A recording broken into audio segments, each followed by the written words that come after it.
I never got it, why'd you have to go? I guess this world's too slow for you. I think there's beauty in the gray, the cold, but you just want the gold. And there's no way I can beat it, cause I got no chance, no chance when it comes to her. She got the glitter and the fame, and I just wasn't enough for you. I wish you could be happy, happy, yeah, yeah. But I can't lie, lie, lie. LA made you crazy, crazy, yeah, yeah. You don't care what's real no more, no, you don't want me anymore. You only want what you can't afford. This is goodbye, bye, bye. LA made you crazy,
then what is?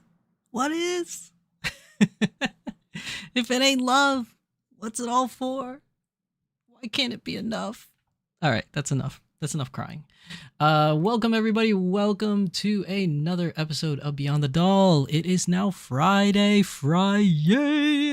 All right, let's switch screens over here, everybody. Hello.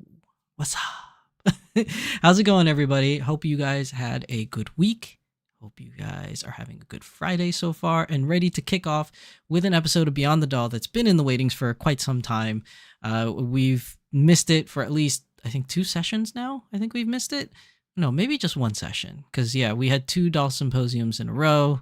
So I wasn't feeling good, so I had to cancel one. I almost actually canceled tonight, to be honest, because I forgot it's trunk or treat. So taking my little one out for trick or treating, but I made it back in time and able to set everything up so that we can have today's episode. And today's going to be a fun one, I think. Not so serious, maybe half-hearted serious, and then just a bundle of fun towards the end. Let me just get introductions out of the way. Today is an episode of Beyond the Doll, episode 47. In today's episode, we'll call it Dollitarians and Future Dolls. And I will explain the meaning of that in just a bit. But I just wanted to see, let me see, do I have any announcements to make? I don't think I have any specific things. I mean, it is Halloween next week. I more than likely should be able to still stream anyways. That shouldn't be an issue. Come November, though, we may not have a stream the day after Thanksgiving. I think that's pretty much done. And then the weekend before Thanksgiving, I'm going to be going to Anime and New Jersey ++, which is like this new convention. Its first year was last year. I missed it, unfortunately. So I'm going the second year this year just to check it out because we don't get too many cons here in New Jersey, so kind of just wanted to see what it's about. So I think, if I'm not mistaken, that weekend I probably won't be able to stream, which I think is the weekend before Thanksgiving. So it might be 2 weekends in a row that I may not stream. So I just want to give you guys that heads up that that may happen, or may occur, rather. I'm thinking about, nope, I think that's all the announcements for today. Yeah, I think so. Okay, so before we start with today's episode, I just want to say a big hello to PMB Sakura. Welcome to today's stream, PMB Sakura. Hope you are having a good week. I most definitely was not. Not to be a Debbie Downer. It was a rough week, man. It was a rough week last week. It was a rough week this week. But I am here and we are ready to have a good start to our weekend for a good conversational talk on Friday. Mostly, I want to say today's topic is going to be an uplifting topic, so to speak, on, what's it called? Oh, I messed up on my screen. Sorry. No, you guys don't see it on your end. I just messed something up. So today's going to be a good topic, just talking about, like, for one, future dolls. That's going to be the second half of today's episode. Hold on, I'm typing. So future dolls will be the second half of this episode. But the first half of this episode is going to be something that I've been wanting to talk about for quite some time. I didn't really know how to approach it. I still sort of don't really know how to approach this topic. But I want to talk about it because I think it's something that's important to talk about. And I think it's something that we just really haven't touched upon. And I think we should. So, yeah. What's this going on here? PNB says, I hear that last week was bad for me. This week, so. Next week, work is sending me to New York. Well, hopefully you'll have fun in New York. So it's sad to say this, but New York is not what it was like at least a couple of years ago. Ever since the pandemic, it's been a little bit worse than it was prior. For better or worse, I guess you could say. But there's still a lot of really cool things to do there. So hopefully you'll have some time out of your busy schedule to at least like walk around New York, maybe eat some good food because there's tons of great places to eat in New York. Oh, so good. But I mean, aside from work aside, maybe you can have some fun playtime while you're there. Okay. Now, so for today's topic, you know what I forgot to do? I forgot to announce who's with me today. The lovely Scotty, my Dolphy Dream sister, Scotty. I totally forgot. I'm so sorry, little one. I didn't get to announce you for today's episode, which I normally do. I feel terrible about it. But she's here hanging out with us today, mainly because I want to talk about future dolls, and she'll just be a representative of things to come. Let's just put it that way. Okay, so the first topic of today's stream, because I have two separate topics. What I want to do is bring you guys in. Let's see, let's start this. Ba-ba-ba. Okay. And then I think I had to move chat last time we were here, so I just want to make sure I put chat somewhere where I think we can all see. I think this is good. Okay. So first topic, Dollitarians. All right. Now, I don't know if this is a real word because I literally came up with it when I was thinking about today's episode. I didn't even have the wherewithal or the time to really search to see if this word actually exists. But if it doesn't exist, I'm coining it right now. Right now in today's episode, today is October 25th, 10:09 p.m. Eastern Standard Time. Shizu-san has said Dollitarians. I'm coining it. No one steal it. But what is a Dollitarian? If it's not a real word and I just made it up today, I will explain what I mean by Dollitarian, okay? So you guys probably have heard of the term a humanitarian. Humanitarian usually does good deeds, good things, tries generally to do good, but mostly, a humanitarian, let me just bring up the definition because I should have prepped this before. I didn't, I'm sorry. Okay. So a humanitarian, according to the Oxford Dictionary, and it's like blocked, so I have to move my microphone. Hold on. It says a person who is concerned with or seeking to promote human welfare. So that's the reason why I came up with this Dollitarians, because I think this is an unspoken topic. And when I mean by unspoken, I don't mean that nobody talks about it at all. Like, you'll probably see tons and tons of posts of this online, whether it be Facebook forums, actual doll forums. Maybe you see it on Instagram. I know there's a bunch of YouTube videos of people talking about stuff like this. But it's just more so in passing. People are like, hey, look what I did. Or, hey, check this out. I think this is really cool. But nobody really addresses the unsung heroes. Now, obviously, I can't give attention to every Dollitarian that's out there because I honestly don't know every Dollitarian that seems to exist. But I do know two individuals that I will talk about today, who I believe represent what a Dollitarian is. Now, these individuals, are known in the community. And maybe they're already known for these kind of things. Maybe they're not. Who knows? But I want to bring attention to it because I feel like on my channel and on a lot of channels, we talk about dolls. Duh. That is the subject nature of our channels.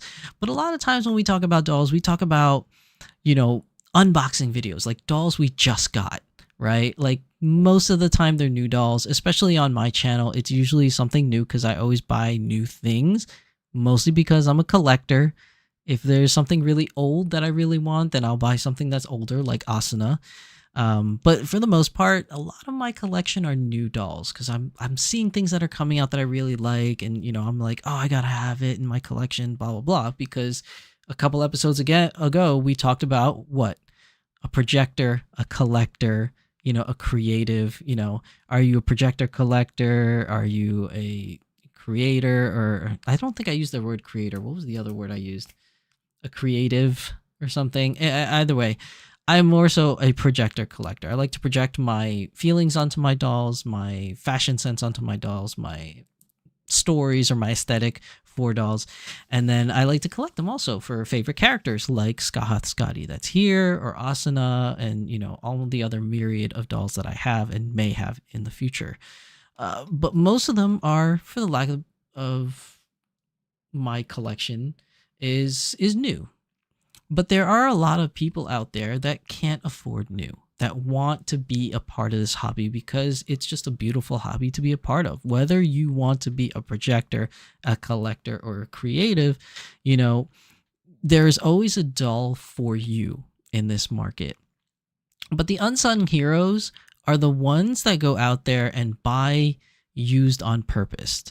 Not necessarily because it's cheaper, but it's because for the sheer love of the hobby, whether it's historical, collectible, whether it is your heart just cries out to, have this doll that needs a good home, that doesn't have a good home, whatever it may be. It's your quote unquote humanitarian or your dollitarian efforts to save a doll, and to save this hobby. So let's get into this dollitarian examples. One person that I want to mention today, who I have permission to talk about them and permission to use their pictures and social media stuff as an example for today's episode. And a lot of you might already know this person because they are very, very active in the community. Like, I'm talking like they post all the time. They're always in forums, they're always in Facebook groups, lending good advice, showing pictures, showing like what they do with their dolls and things like that. And they recently made a post of their collection. And while I'm looking through this collection, I'm like, wow, that's a lot. That's a lot of dolls, but it's a lot of really old dolls. And if you've been following this individual for quite some time, like I have, I've been seeing their posts come up every now and then, and they're always showing some new doll to them, but not necessarily a new doll, just a new doll that they acquired. And that individual goes by the name of Baldylocks. Baldylocks, I remember when I first got into this hobby, I remember seeing Baldylocks in the old Dolphy Dream forums. I think that was my first interaction with them. And they were a very, very active member in the community, always lended good advice, always lended help whenever somebody asked questions. But one of the things that really surprises me about them is not just Baldylocks' huge collection of dolls, but also his wide variety of his collection. Like, this individual does not just focus their attention on Dolphy Dreams or Smart Doll or pull-ups or Blythes or Barbie or Disney or I don't even know what else is in their collection because they have so many. Like, this individual collects everything and anything for the love of the dolls, apparently.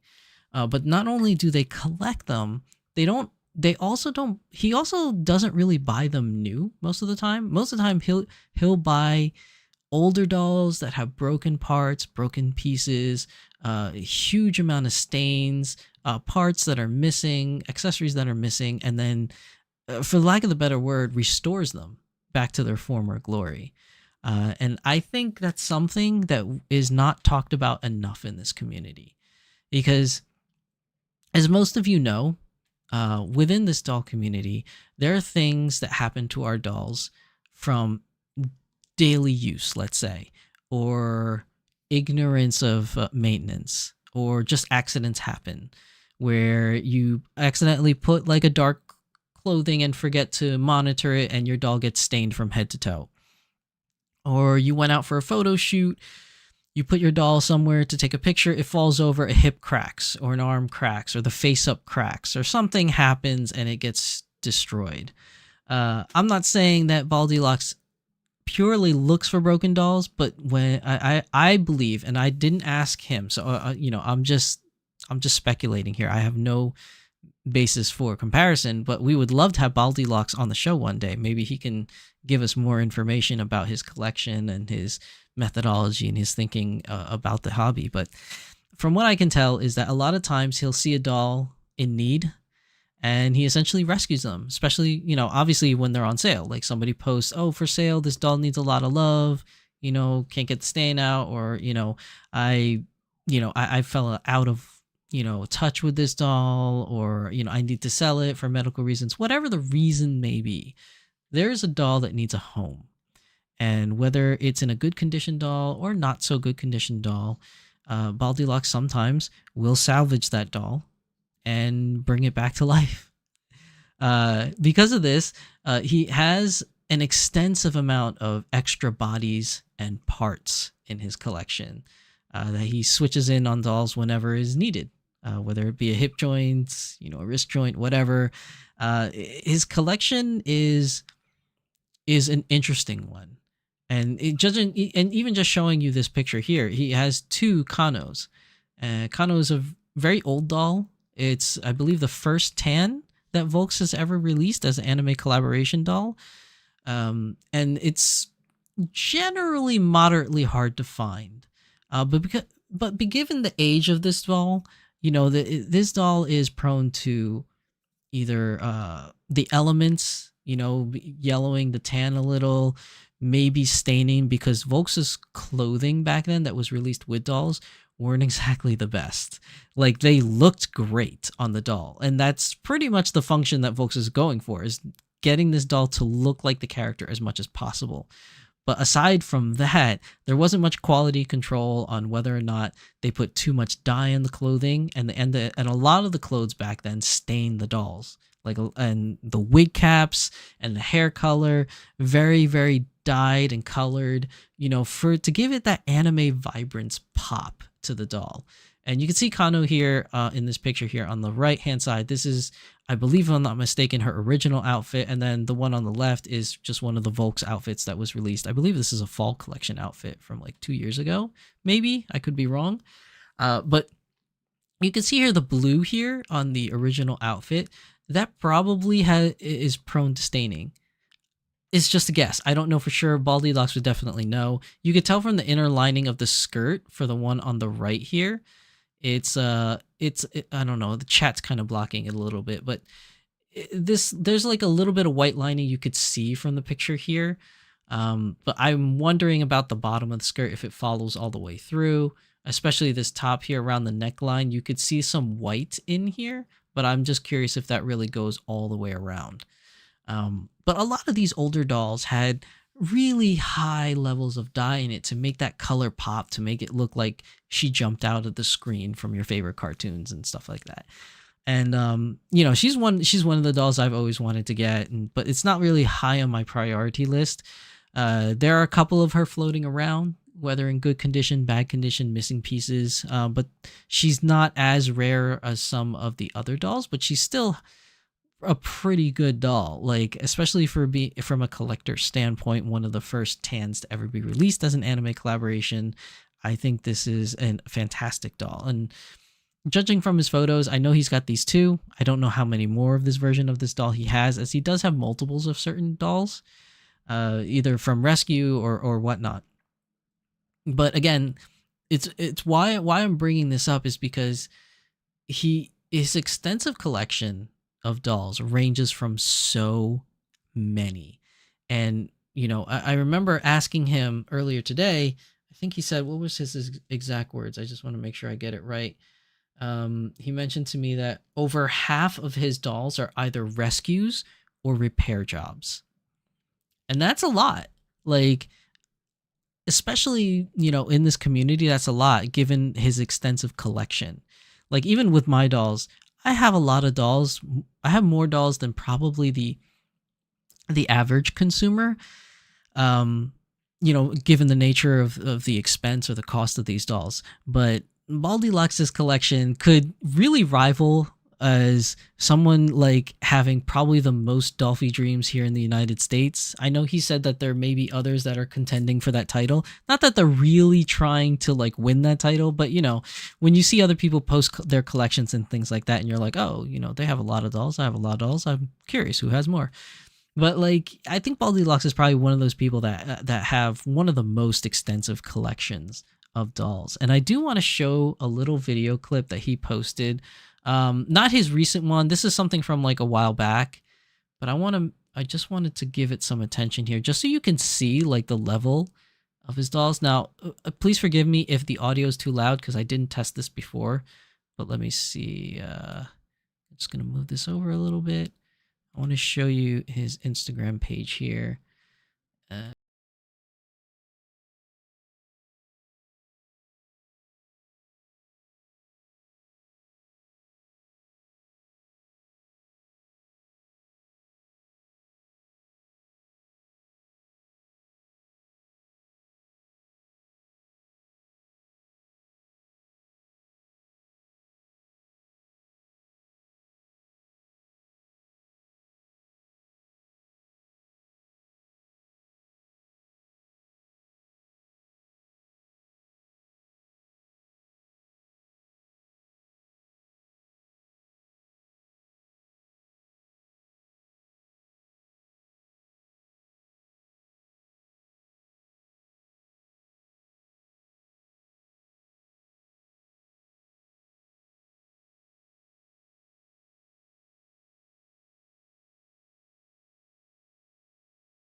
Okay, hold on. I'm gonna stop it now, or else it's gonna repeat and repeat. But you can see like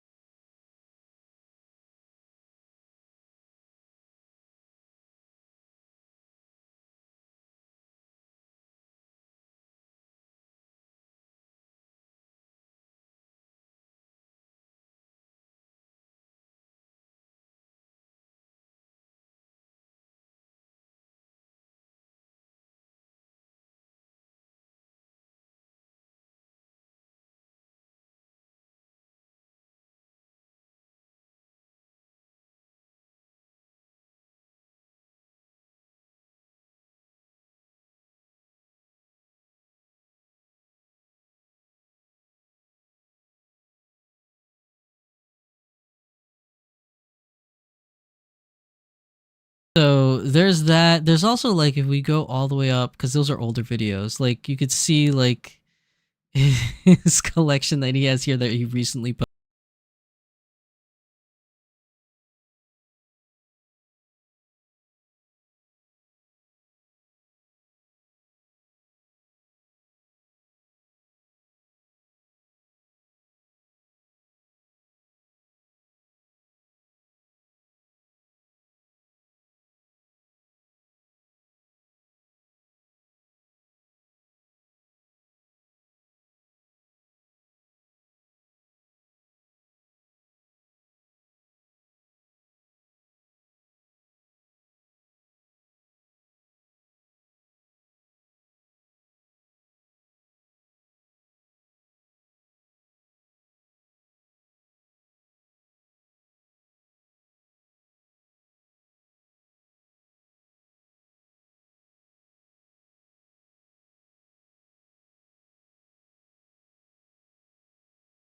See, this is the same room that we saw. This is like an up.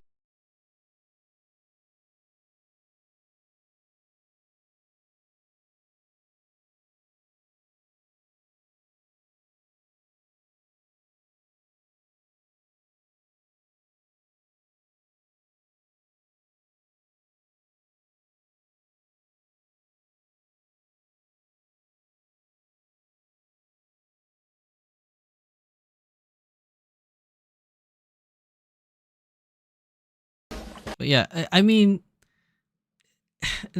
how much more can I say about Baldylocks, really? Like, it's amazing the extensive collection that he has. And just knowing that all those dolls, over half of them are rescued or repaired dolls. Like, this is definitely the epitome of a dollitarian. Somebody that goes out there, loves the hobby, purely just loves it, and purchases so many dolls, but not just to have them per se. Like, obviously he likes them and he wants them, but also he sees a doll in need and he saves it from destruction. Because who knows, the previous owner could sell it on eBay. Maybe it goes to somebody that uses it for maybe something not so nice. I'm just speculating. I don't really know what these people are going to do with these dolls, but maybe somebody just fell out of love with the doll. Maybe somebody had a doll that broke or that got stained and they don't know what to do. They don't know how to repair it. And maybe they decide, I'll throw it away.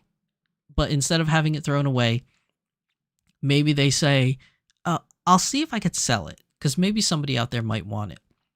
Maybe somebody out there can repair it or bring her back to life, or something that I couldn't do, etc., etc.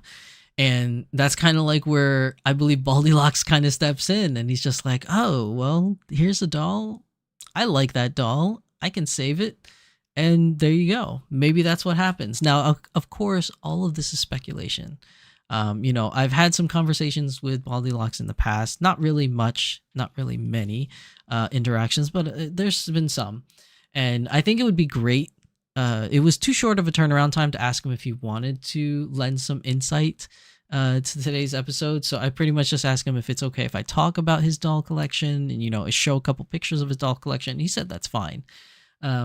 But it's just really amazing to see what one person is capable of doing in this hobby. Whether it is just being your average collector or somebody that really is at heart a dollitarian that is there purely for the hobby. And I know I say it this way, that he rescues dolls and he repairs dolls and things like that, but that's not the only thing that makes a person a dollitarian, right? It's just a pure love of the hobby and somebody who loves it so much and promotes it and helps people understand the hobby. Like, I would like to consider myself one of those dollitarians, because in my channel here, I like to talk about the dolls. I like to explain what I think about the dolls. And I also talk about the community in general, like tips and tricks about taking your dolls out, or how does the community feel about a certain subject, or let's talk about something that no one's really talking about that I think needs to be addressed. Like, I feel like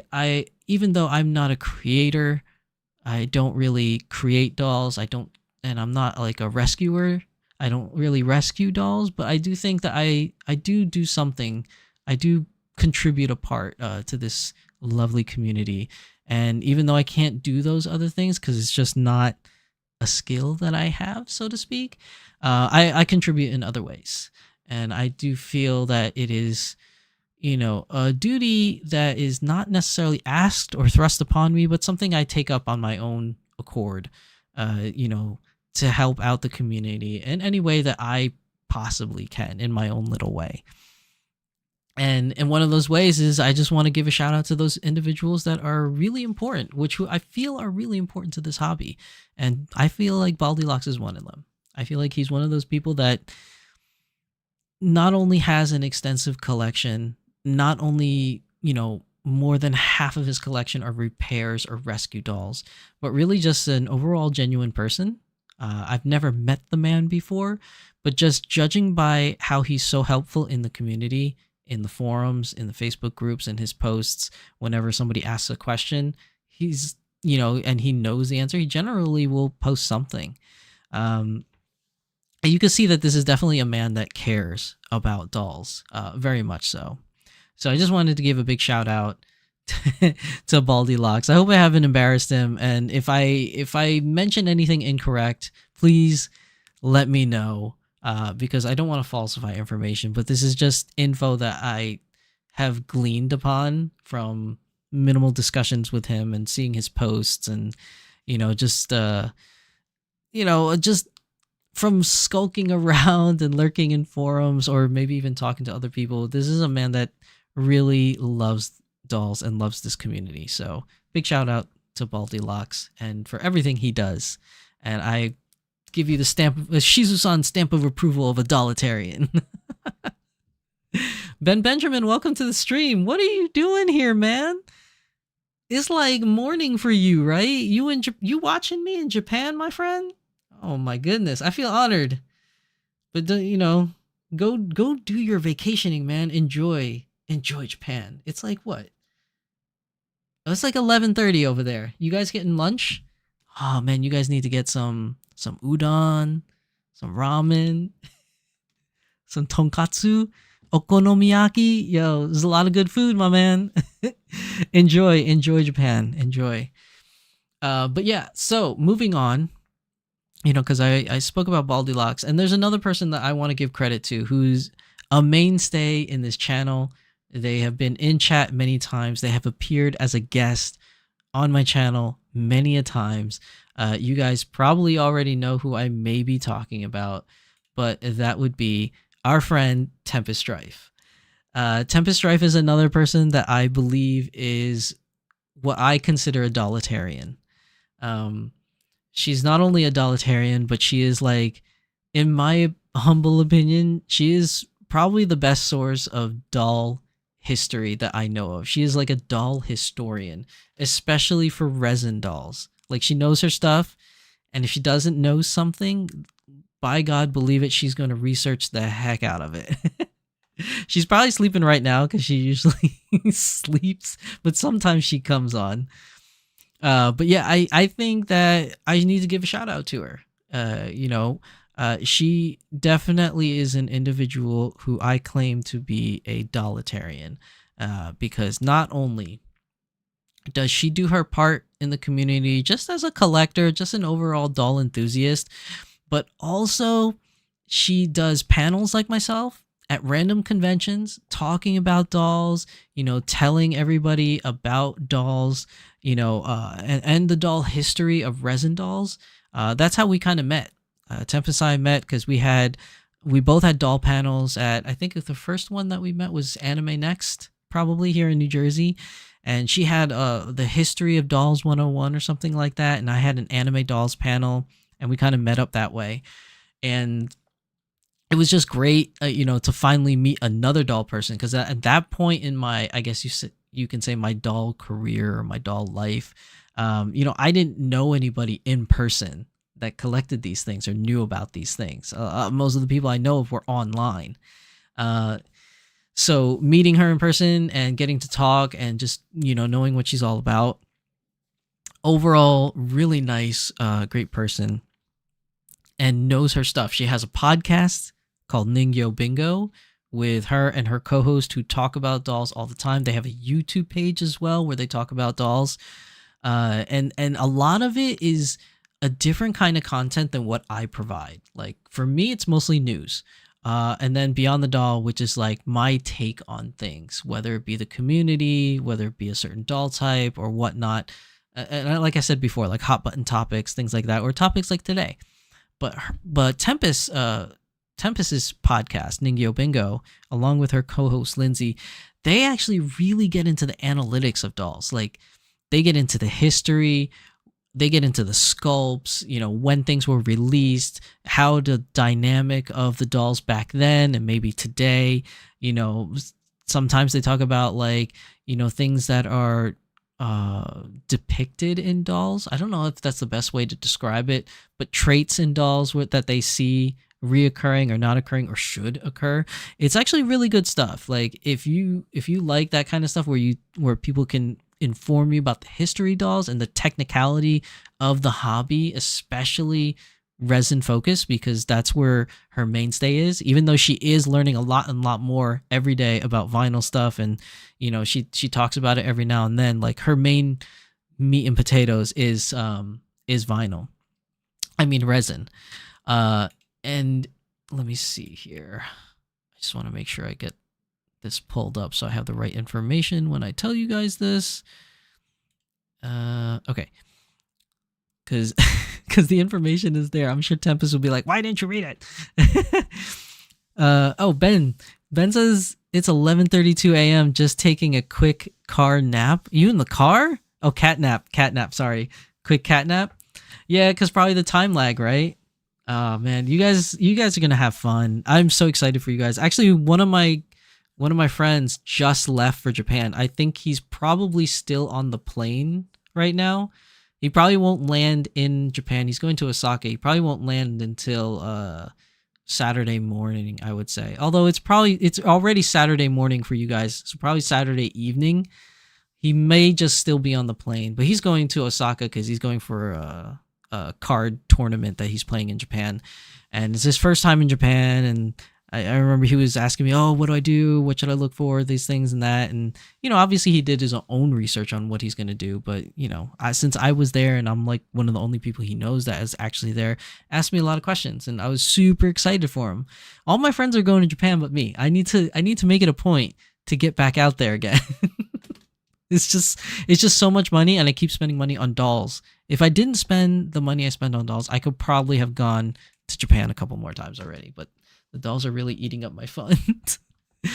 But anyways, one of the things I want to talk about with Tempest is not only is she a doll historian, right, and talks about dolls all the time, but she also is someone who rescues dolls. I forgot what the sculpt was, but she rescued a doll that was given to her that was in not so good condition, and it was a resin doll, and she revived it and brought that doll back to life. And one of the beautiful things about Tempest is that not only did she do that and added it to her collection and gave it a lot of love and attention, one of the amazing things was last year she brought that doll to the con, and she noticed that my daughter was kind of like eyeing up that doll or whatever, and she gave that doll for free to my daughter to have. And I could not be more grateful.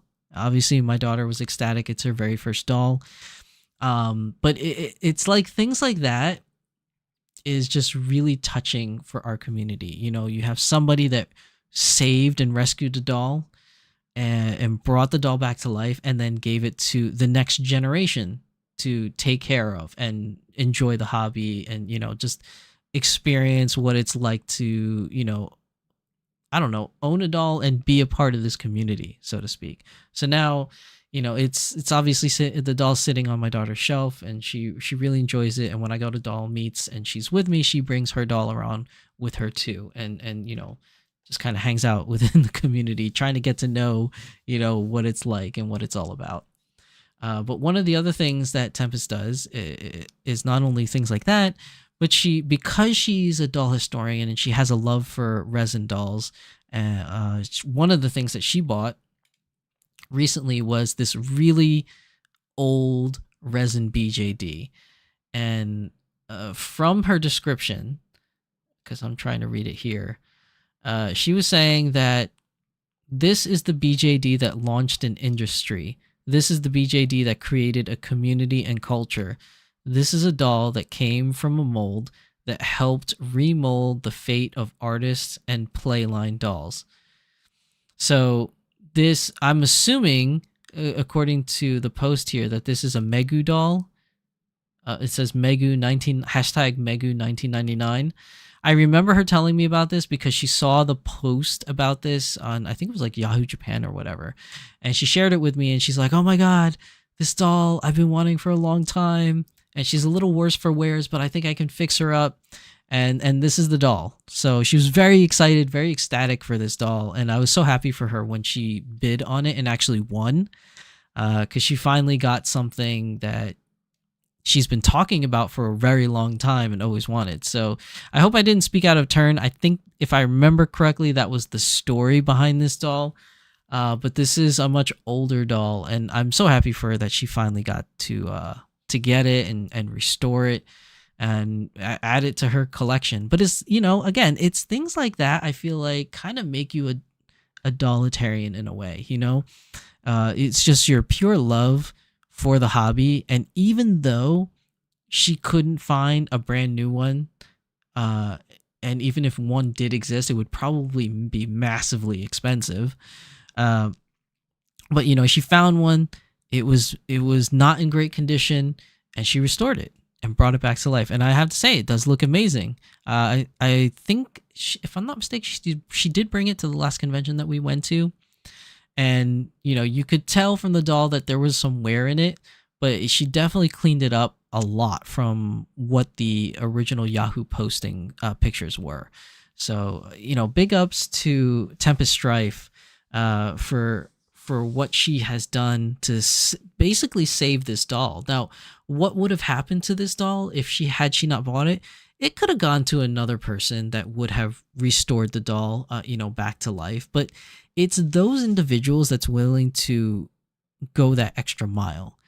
Because even if I wanted to do that, I probably wouldn't buy an older doll that's messed up like that, just because I don't know how to do it. Like, I don't know how to restore the dolls in the way that Tempest does or other doll collectors do. Like, that's just not me. And even though I don't want to say that I can't do it, because it's more so like you pretty much can do anything you want as long as you put your mind to it, right? It's like that old like cliche. It's a little cringe to say, but it is true.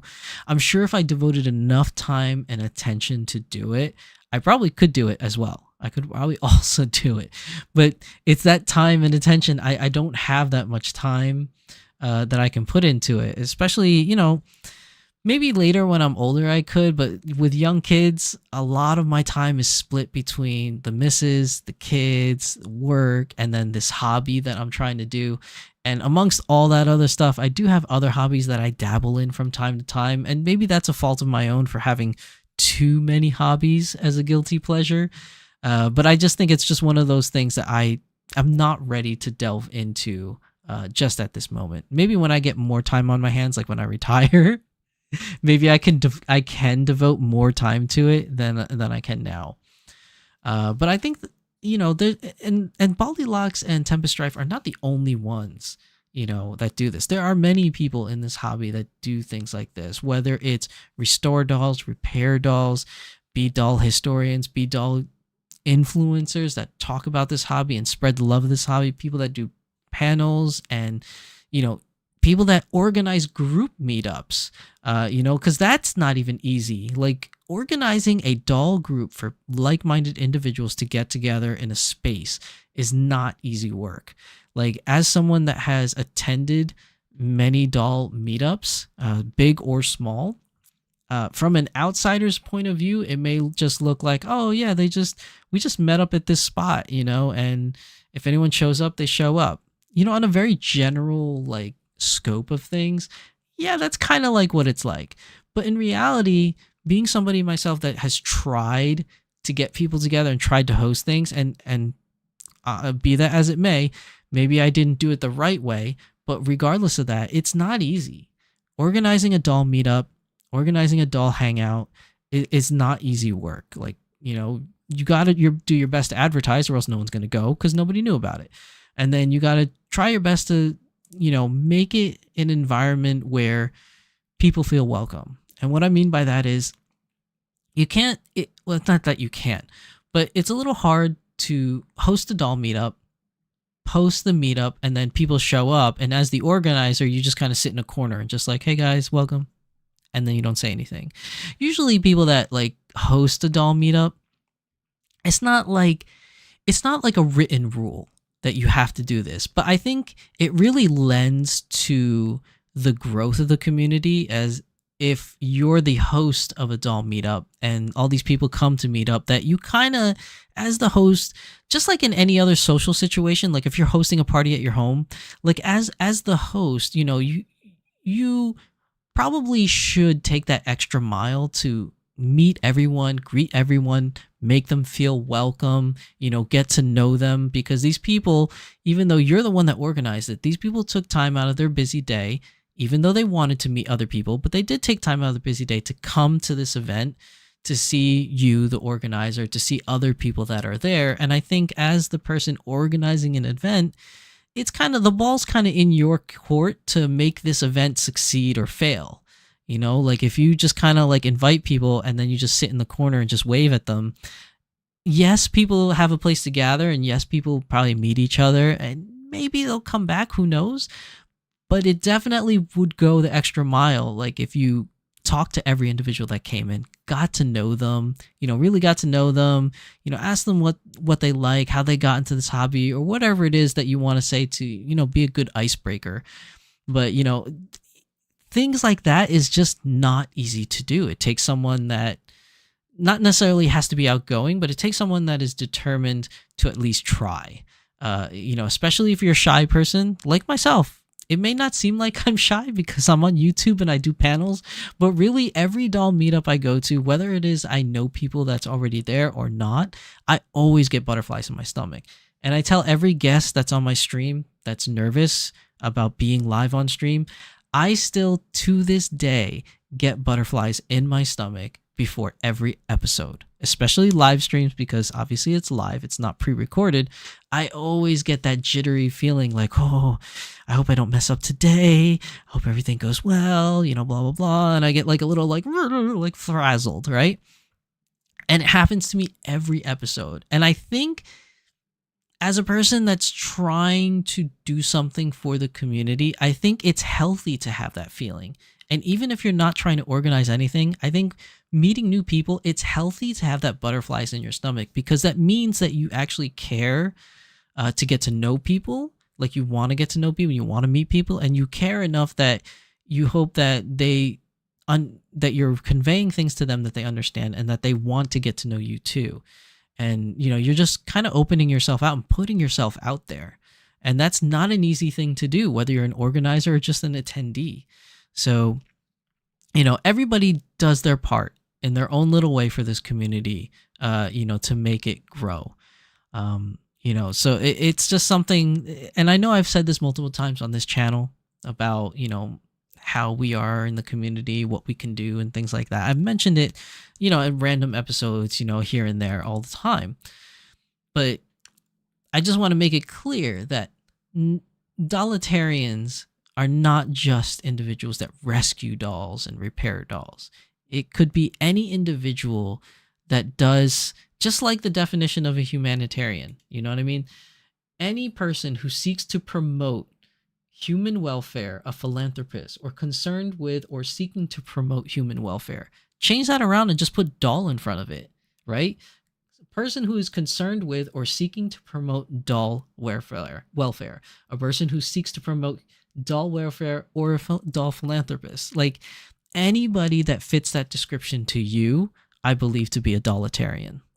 And I think that's something that we touch upon and we talk about in passing, when we talk about these topics.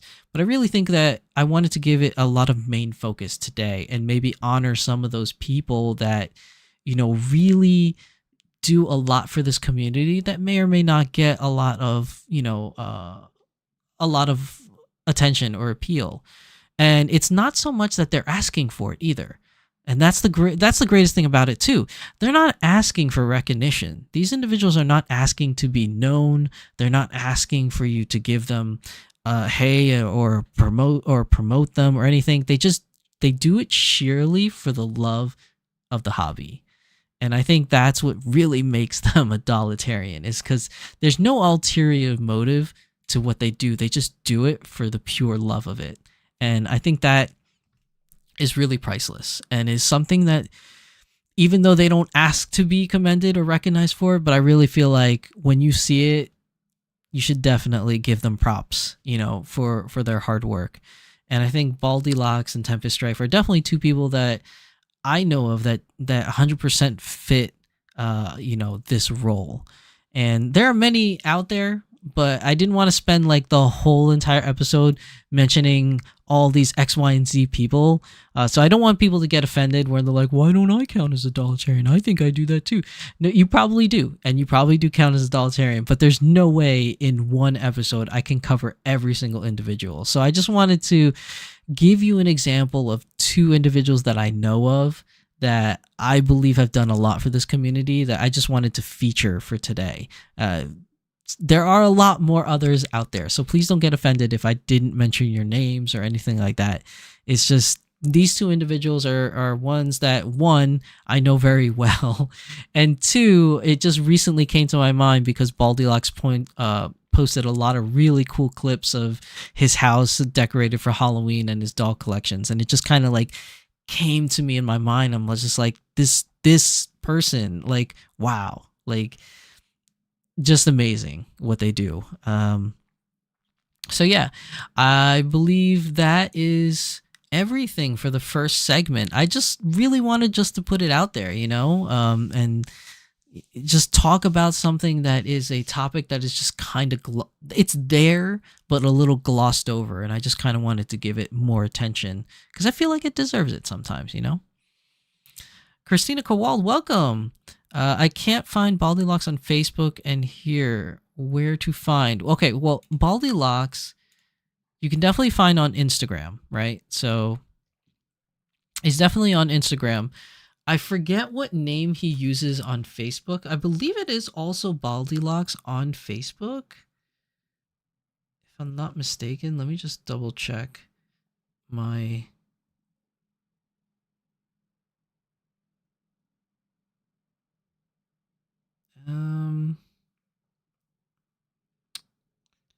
I forget what his name is under.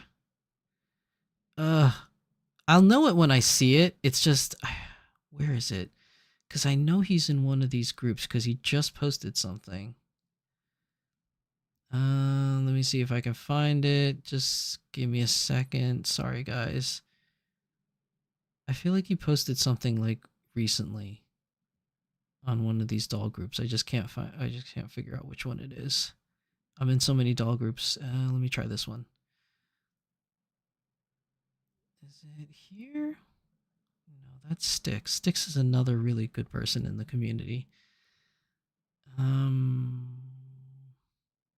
Darn, see, when you want to find something, it's like you can't find it. That's so annoying. It's like there's some things that you like really want to find, and then you just can't find it when you're on the spot. Why can't I find it? I think he might be using his actual name on Facebook and not Baldylocks. That's probably why I can't find it.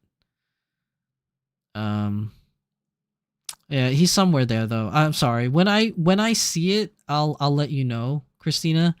I can't, when I want to find it, I can't find it. Okay. So B&B Sakura says, dolls are not the expensive part for me. Commissioning custom outfits is what gets me. Yeah, that's another thing that's pretty interesting about the community is that you can for sure spend a lot of money on dolls if you so choose to. Because the dolls themselves are they're not really on the cheap side, so to speak. But I don't believe that collecting dolls can be very expensive. Like if you try to salvage or repair a doll, or maybe just buy a doll used that's lightly stained, you could get like good deals or cheaper prices for them if you really want to. But I definitely agree that commissioning outfits is not cheap because you're asking somebody to create something that wasn't created before, and obviously making doll clothes, because they're so much smaller in scale, but you're asking for them to do something that is either of anime, inspiration, which is not like a ready-made pattern that you could kind of like, get and kind of like assimilate from. It's tough, and you're spending time. You're paying for the materials, for the time, and it can get very pricey depending where you go. So it really depends what you want to do in this hobby. And if one of those things are making custom dolls, then it can get expensive, especially if you're not the one doing it yourself. Like if you're not trying to custom make things yourself and you're hiring someone, yeah, the price can get a little high up there. I can definitely agree that that's something that can get you, that can demolish Wallet Coon for sure. Hey, Luxaria, welcome to the stream. Super late? Nah, it's all right. You know me. I talk for like hours, and whatever you miss, you can always watch on the VODs later. But it's great to see you, Luxaria. I got like Lux. I got like a bunch of my friends that are in Japan like right now, or one is on the plane going to Japan right now. I need to get over there one of these days. Everybody's going but me. Oh man. Uh, Live is especially nerve-wracking since anything can go wrong and it will happen in front of many people. That is true. It is very gut-wrenching. It's the same thing when I speak live at panels and things like that. So if I go to a convention and I speak in front of a whole group of people, even though I've been doing it for years now, every single panel that I do, I always get butterflies in my stomach. I'm always very nervous. Every single live stream I do, I'm always very nervous. Like I actually have like a calming down ritual that I do before I live stream or before I go on panels to kind of like, like woo-saw, like kind of make me feel a little bit more relaxed before getting in front of like a big group of people. And like the nerve-wracking thing about YouTube is that you can't see the people. You see the numbers on the screen, like, oh, there's 9 people, there's 20 people, there's 100 people, or whatever, how many people that you see. I've never actually seen 100 people on my stream. But like, regardless of the fact, like, you never know who's watching. Also, like, it could be, I don't know, my boss could be watching this for all I know. I have no idea. Like, somebody could be lurking and watching that knows me, who knows. So it's just nerve-wracking in that sense. And when you do it live in front of people at conventions, it's definitely really nerve-wracking because you see all these faces looking at you. And if you're not used to being a public speaker, it can be very intimidating. And even though someone like me that's been doing it for years, I kind of consider myself someone that's fairly decent at public speaking, in front of a live crowd, it's still nerve-wracking every time I get up there on stage and talk to people. I think probably one of my biggest nerve-wracking moments is when I was actually approached to be a guest at a con. So being a guest at a con is very different than just presenting a panel. Anybody can present a panel. You just have to have a good idea and fill out a good application. And if the panel committee likes your idea, then they'll just say, hey, you can do a panel here. But to be a guest is something totally different. Like that is the convention reaching out to you, asking if you would make an appearance at their con to talk to people, do signatures, take pictures, sign autographs or whatever, and then also host panels, workshops, meetups, and things like that. So there's a lot involved in what they ask you to do. And I remember when I was asked to be a guest at NecoCon, and they usually do like opening ceremonies where they introduce all the guests and the guests get on stage and talk to everybody about basically saying like what they do, what they're about, things like that. And I remember I had to get up there, which was really nerve-wracking because I had to get on stage after Johnny Young Bosch. And if you don't know who Johnny Young Bosch is, he basically is a Power Ranger, right? From Power Rangers. I think he was the Black Ranger, I want to say. And he's like in a lot of things. He was the voice actor for Lelouch and Code Geass. He voice acts a lot of things. So he got on stage. He got a standing ovation. Everybody was like, Johnny Young Bosch, right? And then and then the MC of the con was like, and then we have our next guest who's a YouTuber, blah, blah, blah, talks about all different kinds of anime dolls or whatever. And I was so nervous because they called out my name.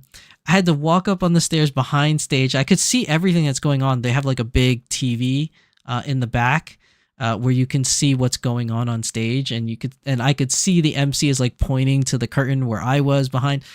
And like I had to follow up after Johnny Young Bosch, and I was like, what the hell am I gonna say that can keep this crowd momentum going and not people like just hear crickets, right? That was so nerve-wracking because I've never been a guest before. And now I had to give this speech, and usually I'm not good with prepared speeches. I'm really not good. Like I've tried doing a prepared speech where like I memorize something that I want to say and then I rehearse it and I say it. I always trip it up. So for me, even though it's not the best way to approach it, I always fly by the seat of my pants every time I do live. Like I may have certain topics that I want to hit, like in my head, like it's okay, I want to hit this topic, and this topic. But I don't narrow down exactly what I'm going to say about those topics until I get on stage or I get on a panel. And the reason why I do that is I don't know how the crowd is going to react. And based upon how the crowd reacts, I might have to change what I want to say. So even though there are bullet points that I want to make sure that I hit in every presentation, what I actually say differs. And that's why I don't want to pigeonhole myself into just writing a speech and just reading from the cards or memorizing the cards. I really find myself that I have to pivot to how the crowd reacts. So if I make a joke or make a statement and it gets no reaction from the crowd, I'm not going to keep going with whatever I prepared, because obviously that's not working. So I think on the fly and I change it around and I try to like say something that will maybe more appease the crowd. Like, not that I'm trying to please them per se, but I'm trying to keep the momentum up. I'm trying to people get excited about me and what I'm bringing to this convention. So I think I did okay. I cracked a couple jokes when I was up there, like some small jokes, mostly defecating myself. Or deprecating. I think it's deprecating is the word. I used the wrong word. I think defecating is a whole nother word that I really don't need to be using. I think it's deprecating. Like, I was just like self-insulting myself, kind of, because it's an anime convention, so not many people like know about this doll hobby. So I'm trying to bring something to this crowd that they otherwise don't know about, and I want to make it something that's engaging and exciting. So that was definitely something that was super, super like nerve-wracking for me to do. I was very, very nervous, and I remember getting off stage, I was so sweaty, because like I was sweating on stage not because it's hot, but because my nerves were so shot. Like, I was just like, what am I doing? and that was like, when that happened, I've been doing public speaking for maybe 8 years already. So, even then, with 8 years experience of getting in front of crowds, that was definitely something I never experienced before. And it threw me through a huge loop, but it was fun nonetheless. And I would love the opportunity to do it again. I already have ideas on other ways that I can promote the doll hobby that I would like to come to fruition, if given a chance. But yeah, I think, a Dollitarian is what you make of it. And I think a lot of people can fall under that spectrum. But I just wanted to give attention to two people in particular, at least for today's episode, that I feel have really done a lot for this community, especially when it comes to restoring and repairing and saving the dolls that are very popular and very near and dear to our heart in this hobby. Luxury says that's interesting. It's the first I've heard that word, Dollitarian. Well, you missed it, Luxury, though, but I will tell you to you now is that I said in the beginning, I don't know if this word exists, and I don't know if I made it up, by making this episode when I thought of it. I don't know if I'm the first one to make it up. If I am the first one to making up this word, I'm coining it right now. I created a word today, and I hope it catches on. I really do, but who knows? Who knows? We'll see. But if it's already a word that's been created and everybody knows about it, then I'm just jumping on the bandwagon if that's the case. I'm not trying to say that I created it. I'm just saying if it turns out that I was the first one to make it, then I'm coining that word. Let's see. Arrow Rocks 425. Why was your stream in my suggested? I don't know, Arrow Rocks. And because I probably got to this comment late, you probably already left the stream if you're not interested in dolls. And if you're still here, awesome. Maybe I was entertaining enough that at least kept your attention for the next couple minutes since you've been here, but who knows? Luxaria says, don't sweat it. You're doing a good job. Even the tangents are entertaining. Well, I mean, I am the self-proclaimed tangent king, and you are all here as my attending the Collegian of Tangents or tangentiality. I would have an adrenaline when talking to crowds or in front of basically other people, and after that I would feel incredibly drained. I still am. Like, for people that have met me in person, they may think that I'm very outgoing and, really nice and very talkative. And I am a very talkative person, but I don't find myself as outgoing. I kind of like, not like force myself, but I kind of push myself to be more engaging, because if I don't, then it may not have that same effect in trying to get people's attention to try to want to be a part of this community. So I really put myself out there to, try to, not force people into a hobby, but more so like explain the hobby or show people this hobby in a light maybe they haven't seen before that may sound interesting to them. And by doing so, it is very draining and very taxing. But at the same time, I do enjoy doing it. Like it has landed me so many friends I never thought I would make. It has given me opportunities to talk with people in the industry that create these dolls, like Danny Chu or Mr. Shigeta from Volks. Like I've talked to people that run these companies just by doing this. It's like one of those age-old things where it's like you don't know until you try, and by putting yourself out there like that, sometimes people take notice, and I'm very appreciative of that because I work very hard at what I do, and even though it's a very niche hobby and it's not a very popular hobby, I'm just super excited that some individuals that are high up in this brands or the people that makes them has taken some notice and have I guess in some way, shape, or form acknowledged that I do this and have agreed to do interviews or be a part of my content. So I think that's just really great, and none of it would have happened if I didn't put myself out there. And I think that every single one of you, in whatever you do in life, if you try your best and you really put everything out there, I think it'll show. And I think people will take notice of it, and maybe the right people might take notice of it. And it could take you places that you never thought it could take you. Like I never thought I'd be, meeting creators and business leaders in our industry. I never thought I'd meet other doll folks from all over the world and becomes friends with them.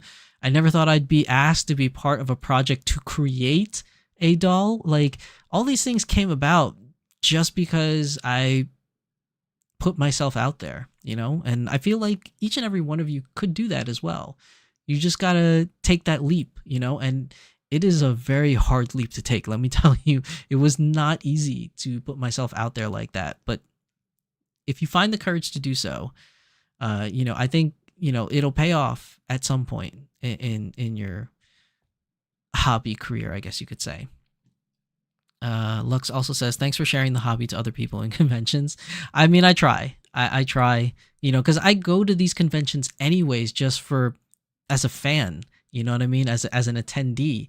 And I figured, why not? Because our dolls a lot of them are influenced by anime. You know what I mean? Like this one right here from Fate Grand Order, which was a game and turned anime, is very much so a part of that anime community. And by sharing this hobby with other anime attendees, maybe it's something that they want to get into, because that's how I got into it. I've told this story many times before on my channel, how I was a huge collector of Nendroids and Figmas and statues, and one day came across an anime doll of Asuna, and I got hooked, and maybe that same attraction doesn't happen to everybody, but if that is not put out there for you to see, you'd never know if it was something that you actually wanted to get into or not.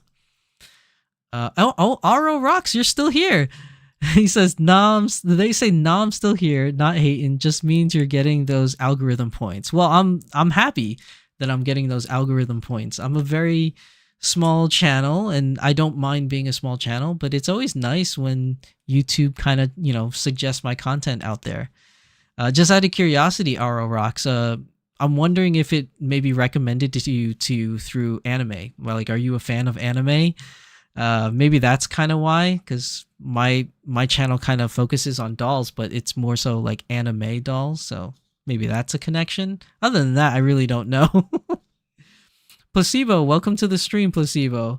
Would never have guessed you get the butterflies. Voice is very calming. Oh, dude, I get the butterflies all the time. All the time. And I said it before, but being on stage, doing live panels, going live on stream, even pre-recorded videos, I get the butterflies, because it's like I know I'm about to hit that record button, and I know that there's nobody here, and I know it's not live, but it's like in my head, I know that even though I'm recording this with no one around, eventually it'll get posted on YouTube, and literally anyone in the world could see it because YouTube is international. It's everywhere. So you never know who's going to see it. And that brings up butterflies, you know? Arrow Rock says probably something like that. Yeah. Okay. Well, at least the algorithm kind of works. Like, I'm sure it works, but I just think it's really interesting, you know, that some people it gets recommended to, and maybe it's not something that you're totally into, or maybe something you didn't know about, and you know, so it gets people to click, and that's pretty cool. That's pretty cool. So welcome to the stream, Arrow Rocks. Hopefully maybe you'll learn something that you never knew before and maybe get into it. Who knows? But either way, glad to have you here. Now, aside from the first topic of today's episode, we were talking about Dollitarians, and you know, I talked about our two main contributors that I wanted to talk about today. Now, there's a second topic for today's episode, which is going to be about future dolls. So the reason why I wanted to talk about this today is because there was a very recent announcement that was had. I think it actually was announced this morning, if I'm not mistaken, or late last night. But that announcement is, and I usually save this for the news Fridays, for the Doll Symposium, where I talk about the news, but I figured I want to talk about it today because it's just some news that I think is so amazing and so cool that I just want to talk about. And that would be this. So I don't know if you guys can read it. Hopefully it's clear enough. I'm not really sure. If you're watching it on an iPhone, it may be too small for you to see. But Volks has announced that they're going to release a new anime collaboration of Licorice Recoil. If you're not familiar with Licorice Recoil, it is an anime that came out, I believe, a year and a half ago, about I guess you could say, an underground assassination group or secret society of assassinations and assassinators that like kind of go out there, and they're all like young women. They're all young men too, but they don't really talk about that as much. But they're really young women, and it really focuses upon two main characters of Chisato and Takina. And I don't know how they look yet because they didn't show us the pictures. They didn't tease the prototypes of what they look like. But what we do know from this announcement is that Licorice Recoil will be the next anime collaborated characters from Volks at the next Dolpa 28 in Tokyo, which is coming up this December. I think it was December 8th, if I'm not mistaken. I forget the actual date. But the next Dolpa 28 in Tokyo is where you're going to actually be able to purchase Chisato and Takina. And I think it's important to note that they did mention here that it is going to, they wrote, I don't know why they wrote Chisoku, but maybe her real name is Chisoku, but I'm pretty sure it's Chisato. So I don't know why it says it, but it's Nishikigi, Chisato, and Inoue Takina, which obviously that's two separate dolls, two separate characters, and I'm super excited for this. I'm a huge fan of Licorice Recoil. I mean, I don't know how big I can say of a fan I am. Like, I own so many Licorice Recoil stuff. I even bought a Licorice Recoil outfit for my dolls that I don't have yet because a friend of mine bought it from me and they're holding it for me for like 2 years now. And I keep forgetting to go pick it up from them. And I was literally talking to them today about it. And they're like, do you want me to just mail it to you? And I was like, nah, we live so close to each other. I'll get it from you one of these days. But I did purchase a Chisato outfit, her school outfit, the main one that's like gray and red. And I was going to use it on my Kizuna doll because I think that would be a great doll to like really look like Chisato. But now that they're actually going to release the two dolls, oh my God, I don't know what to do because I'm a huge fan of Chisato. Obviously, a lot of people like Chisato. Now, there's obviously another community of people that like Takina, right? Everybody has their own best girl, so to speak. But Takina is not really my favorite. So I definitely want to get Chisato, but I feel bad because I feel like they should come in a pair. Like I need to buy Chisato and Takina. And it's like, I don't have enough money for both of them. That's going to be way too much money. And they're also going to have their casual clothes set that's going to come out with them that you buy separate. Just like every other doll release usually always has a casual outfit aside from their normal anime outfit that you see them in. So I can't afford all that. So I'm definitely going to try to go for Chisato.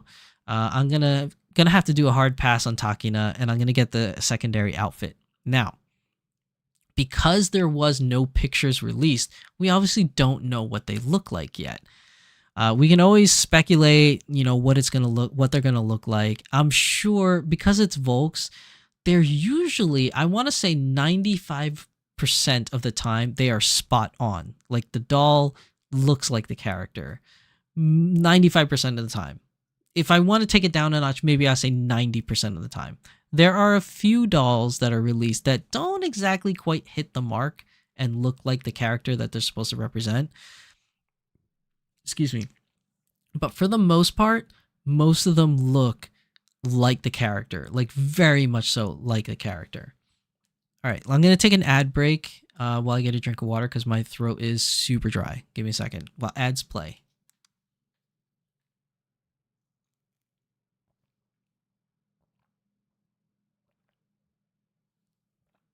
Oh, man. Okay. Now, we don't have a lot of information for the Licorice Recoil Girls or Lico Rico for short. We don't have a lot of information other than the fact that it's going to be Chisato and Takina to be released, along with casual clothes sets for both of them. But one thing that I think is important to note is that they are specifically, it says that they are going to be released at Dolpa 28. That means that both of these characters will not be a pre-order project. This will 100% be a click war. The first ones to get them is anyone that attends the Dolpa in Tokyo and obviously enters the lottery and wins the lottery in order to purchase these dolls. Those will be the first ones to get them. Now, that's not going to be me because I don't live in Tokyo and I don't plan on being in Tokyo anytime soon. So I will have to wait for the after event, which is more than likely going to happen in January. And usually when it's not a pre-order project, the after event is going to be a click war. And I feel like Licorice Recoil is so popular that the click war is going to be savage. I'm talking like the website is going to crash and crash for a lot and for a while. And unless you have really good internet ping, unfortunately, you may miss out on getting this doll and you'll have to buy it on the secondhand market because these two girls are very popular. The show is very popular. And I feel like either one of these is just, it's just not going to be a good click war. Like this click war is going to be savage. Let me just, cause I didn't prep a picture for this. So let me just prep it now. Let me see. I want to make sure that I can show it to you guys in case you don't know what I'm talking. This is just in case you have no idea what I'm talking about. Let me just, let me fix this here for a second. I'm sure you guys could just Google it yourselves, but I just me being me, I just like to put it on there for you guys to see. That's my fault. I didn't prep this earlier. I really should have. Sorry about that, guys. Okay. All right, here we go. All right. So just in case you guys don't know, this is Liko Rico. You have Chisato on the right, with the blonde and the red and gray outfit, and then you have Takina. No, Chisato on the left. You have Takina on the right with the blue and gray outfit. So these are the two characters that are going to get dolls made for them, and I'm super, super excited. This is such a great show. I can't wait for season 2. It's just so good. I really, I want Chisato so bad. She's such a great character, and she's so like, her whole story behind her is just so epic. Like I love it a lot. and I know that's just my biased opinion, but I'm super excited for this. And because of this announcement, I want to do something I haven't done in a long time and talk about what else can be released coming up in the future, because we're already in quarter 4. And most of the announcements, like today's announcement for new dolls coming out, have already been said and released, or said and will be released soon. This was not really thrown out of left field. I expected something to come for Dolpa 28 in December, but I didn't expect this. Like, I thought they were going to do some other kind of announcement, maybe tell us that we'll get Lloyd Forger from Spy Family, even though I know that was a long shot. But I really did not expect Licorice Recoil. I thought maybe if they were going to jump on the bandwagon of something that's popular today, they'd probably, jump on something else that's really popular. Like, I don't know, like, what's that other... I can't even think of the show. The Nezuko doll. What was the name of that? Demon Slayer? Yeah, Demon Slayer. I really thought if they wanted to, because Demon Slayer is pretty popular, they could have done a Demon Slayer doll. Like, I really didn't think Licorice Recoil was ever going to get a doll release. So this is a very exciting and happy announcement for today. And it is our last announcement for the year, because mostly everything from Smart Doll gets announced in spurts, right? We know as a matter of fact that Volks will always announce things at every Dolpa, and every Dolpa comes every season. So since we didn't have an announcement yet for this Dolpa in Tokyo for the winter season, we were expecting something to come, but I did not expect this. So I'm very, very happy. But in doing so, it really got me thinking about what else could they do? And I want to come up with a couple examples. So there used to be a segment on Beyond the Doll that I used to do for the very first couple episodes that was called Dream Doll.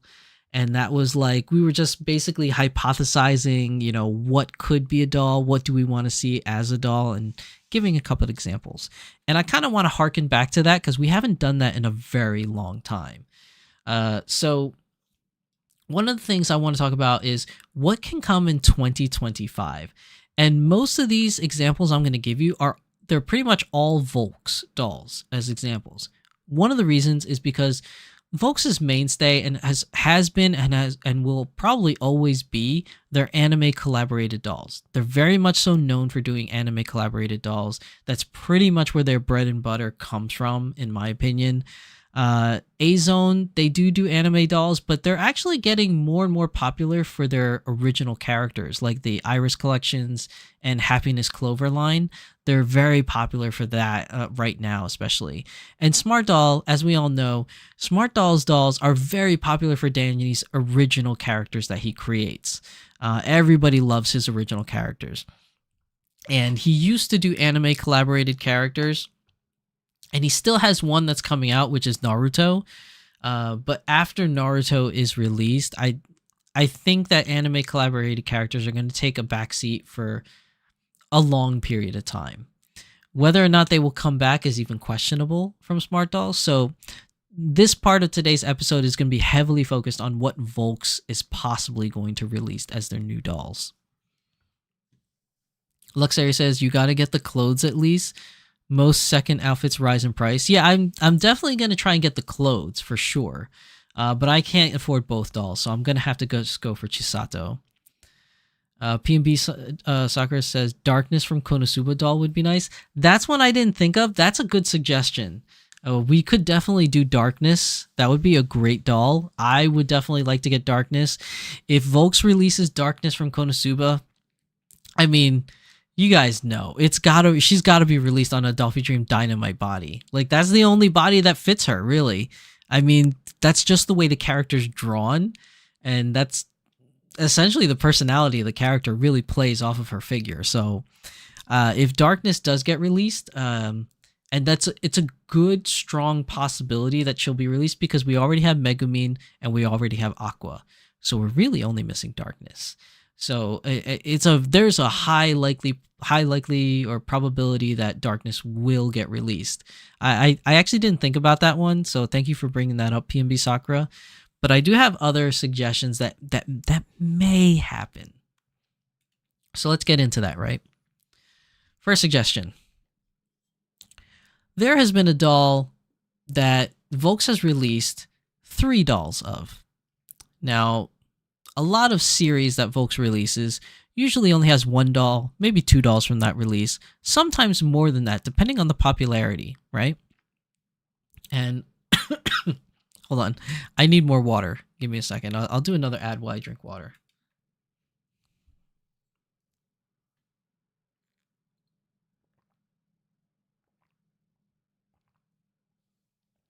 Ooh, my throat is like drying out on me today.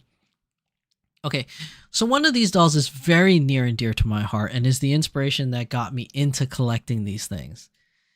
And that is Sword Art Online's Asuna. And we all know the popularity of the original Generation 1 Asuna, I want to call it, the G1 Asuna. And then G2 Asuna, which is the Titania version. And then we got Shinon. Now, I know Shinon is kind of blocked out here from chat, but there you go. There's Shinon.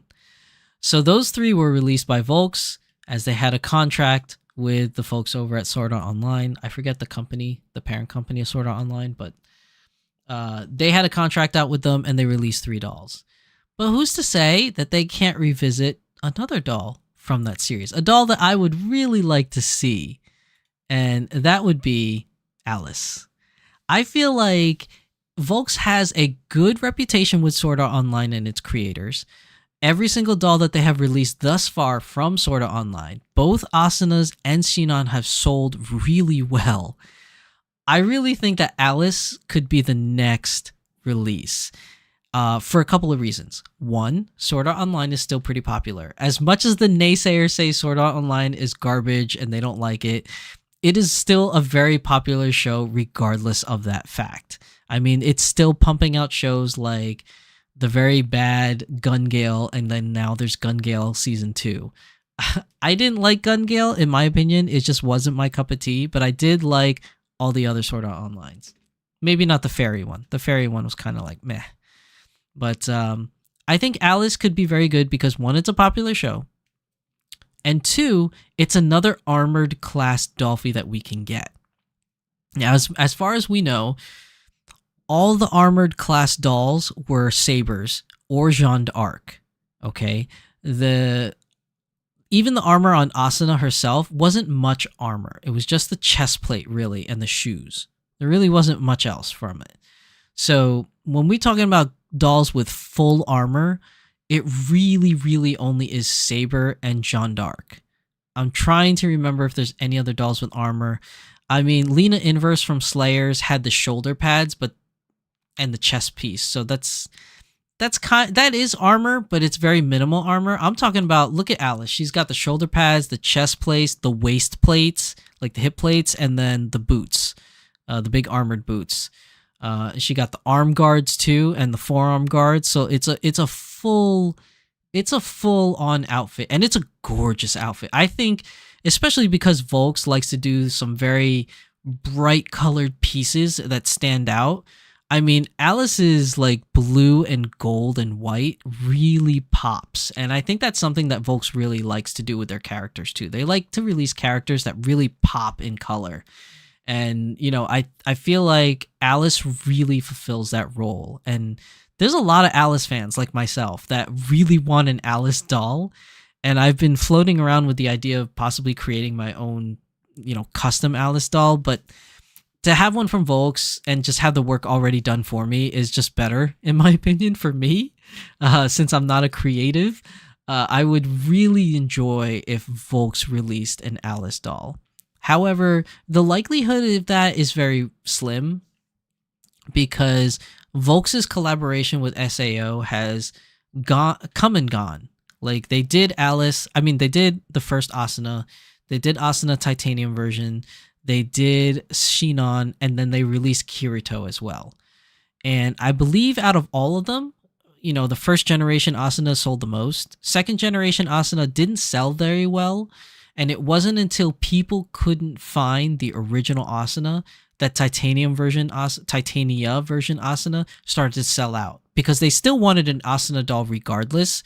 So maybe it didn't have the original armor from Knights of the Blood Oath, but it was still an Asuna doll regardless. So Asuna in general just picked up steam because the original one was very hard to find. And now you can't even really find the Titania version as easily as you used to, because both of them are pretty much sold out. Shinon herself is also sold out. It's really hard to find her. If you can find her, great. But it's very hard to find a Shinon doll. And then Kirito is hard to find. Mostly, I feel Kirito is hard to find because he's one of the rare male dolls. There's not many male dolls out there. And I believe Kirito just balances that market of just having a male doll. And, a lot of people like male dolls, whatever. You can make the argument that Kirito could make a very good girl doll because I've seen it done before and it looks amazing. But, as a standalone, let's just say boy doll, he's just really rare for that. I don't really know how many Kirito fans there really are out there, too, to begin with. I like the character of Kirito, but there's a lot of people that just don't like Kirito. And I don't know all the exact reason why, but there are people like that. Tempest, what's up? Welcome, Tempest, to the stream. I'm here and I watch the ads. Tempest, just so you know, I talked about you earlier. I gave you a big shout out. So if you want to know what I said, you're going to have to unfortunately rewind to the beginning because I gave you a big shout out and I probably misspoke on some of the parts, but I hope I didn't. I tried to make sure I got all the good pertinent information out, but I really did want to give you praise for what you do in the community, and obviously you can watch that later, but just know that it's there. And then you said, is Alice a Saberface? Alice is, I want to say she's not, because she's not from the Fate Grand Order series. She's from SAO. But also, like, I just, looking at her face, if anything, I were to say she's more of a Kirito face. She kind of reminds me of Kirito's face than a Saber face. Slayer's had a few armor pieces. Yeah, Jinx. Yeah, I know. We both said it. Christina Kowald says she would be fantastic. I would really love her. I would, too. I would love for Volks to make an Alice doll. Tempest says, PNB Sakura, let me know your sources for outfit commissions. Okay, so they're talking about outfits and stuff. Kirito was the first DD boy release. Probably many got split for the body. Was he the first one? So I think wasn't Ren or Len? Wasn't Len from the Vocaloids the first male one? So as far as male dolls go, it's Len from Vocaloids. It's Kirito. It's 9S from Nier Automata, and it's Kaito from Vocaloids. Those are the only 4 male anime collaborated dolls that was released. I'm wondering, was Kirito the first? Because I feel like Len was the first one, and then Kirito, and then 9S, and then Kaito, I think. I could be wrong, but I know Kaito was definitely the last one. That's for sure. Kaito was the last one. Yeah, and many got split for the body. I can see that. Tempest says, I'll rewind later. PNB Sakura, I had no idea they did commissions. I emailed them, yeah, blah, blah, blah. Len was the first Dolphy Dream's sister, I thought, and Kirito the DD. Well, Len shared the DDS body, and so does Kirito. The only difference is, I believe, the bust, if I'm not mistaken, isn't it? But I believe it is commissioned under the DDS body type. Wait, I have the new DD book next to me. Look it up, because I could be wrong. Like, I'm not really sure. But I think Len was the first one. And Len was basically a DDS body, but with a no bust kind of bust part, I guess you could say, like a male chest bust part. And I believe Kirito is the same way, because I don't think they made specific bodies for the men. They only did a specific bust for the men. Excuse me. Different size, DDS boy and DD boy. Yeah, but wasn't Kirito a DDS? Or was he DD? I don't remember offhand. what he was. Hold on. I could probably look it up. Let me go on this little tangent here for you guys. See if was he? I thought he was DDS, but I'm probably wrong. Let me just see. Oh, here he is, Kirito. Kirito had the... Oh, yeah, you're right. You're right, Tempest. See, this is why Tempest is the historian. Okay, I will share with you guys.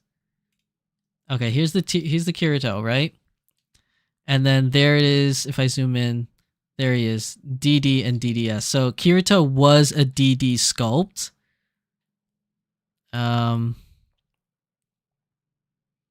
It's a DD base body 3. That's what it was. Okay, so he was bigger. He was a DD. But the body itself was just a regular DD body. The only difference was the torso, not the torso, but the bust piece. Because it's not like his arms are sculpted different, I don't think. Yeah, it doesn't look like the arms are sculpted different. It's just this chest piece that is different here. Even the middle, the lower torso, I think is the same. I mean, it has like, no, maybe a little maybe it's the whole torso that's different because it does have like the junk bulge. I'm sorry, there's no other way to best put this, my bad. But like he has like a little bit of a bulge, so I think that's probably different. But yeah, so Kirito probably got like split, like Tempest says, a lot. Just because he's one of the first DD boys. Yeah, hints of a package, exactly. Exactly. But yeah, that's Kirito. But he makes a great girl. I've seen a lot of people custom make him into a girl character, and it looks really good. So, you know, there's also that. Okay, but going back to Alice, I think Alice would be great. But it's been a while since we had a release from SAO. It doesn't mean it won't happen. I just think it's less likely to happen to have that an Alice doll. But there's always we can always hope. We can always hope. Now bringing up to the next thing that I think could happen, and the reason why I bring this up is because Frieren. Frieren is super popular right now. It's a very popular anime, and we already have Frieren released. So why not Fern? I mean, you can have Frieren and then release Fern afterwards. There's a high possibility because Frieren was just recently released, so that means it's fresh under the IP contract. And you never know, they could have signed a contract to do 2 dolls. And if they're going to do a second doll, I don't see why it wouldn't be Fern. I mean, there's a lot of other characters in the show, but I feel like it just makes more sense that if they were to release only 2 dolls from Frieren, that the next one would be Fern. I really think that would probably be the next best thing to release. Now, would Fern release, if they decide to release Fern, would Fern release in 2025? Maybe. I mean, there are going to be 4 new dolls in 2025 because you got to remember the Dolpa that happens in was it in January, I think? No, it's not January. I think it's like March. Then the Dolpa that happens in May. Then the Dolpa that happens in August. And then the Dolpa that happens in December. So that's 4 new releases of dolls in 2025.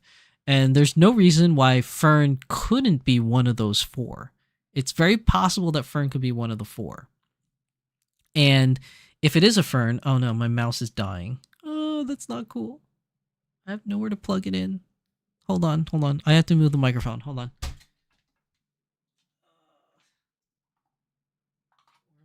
Where am I gonna plug this in? Ow. Oh. Hold on. Shoot.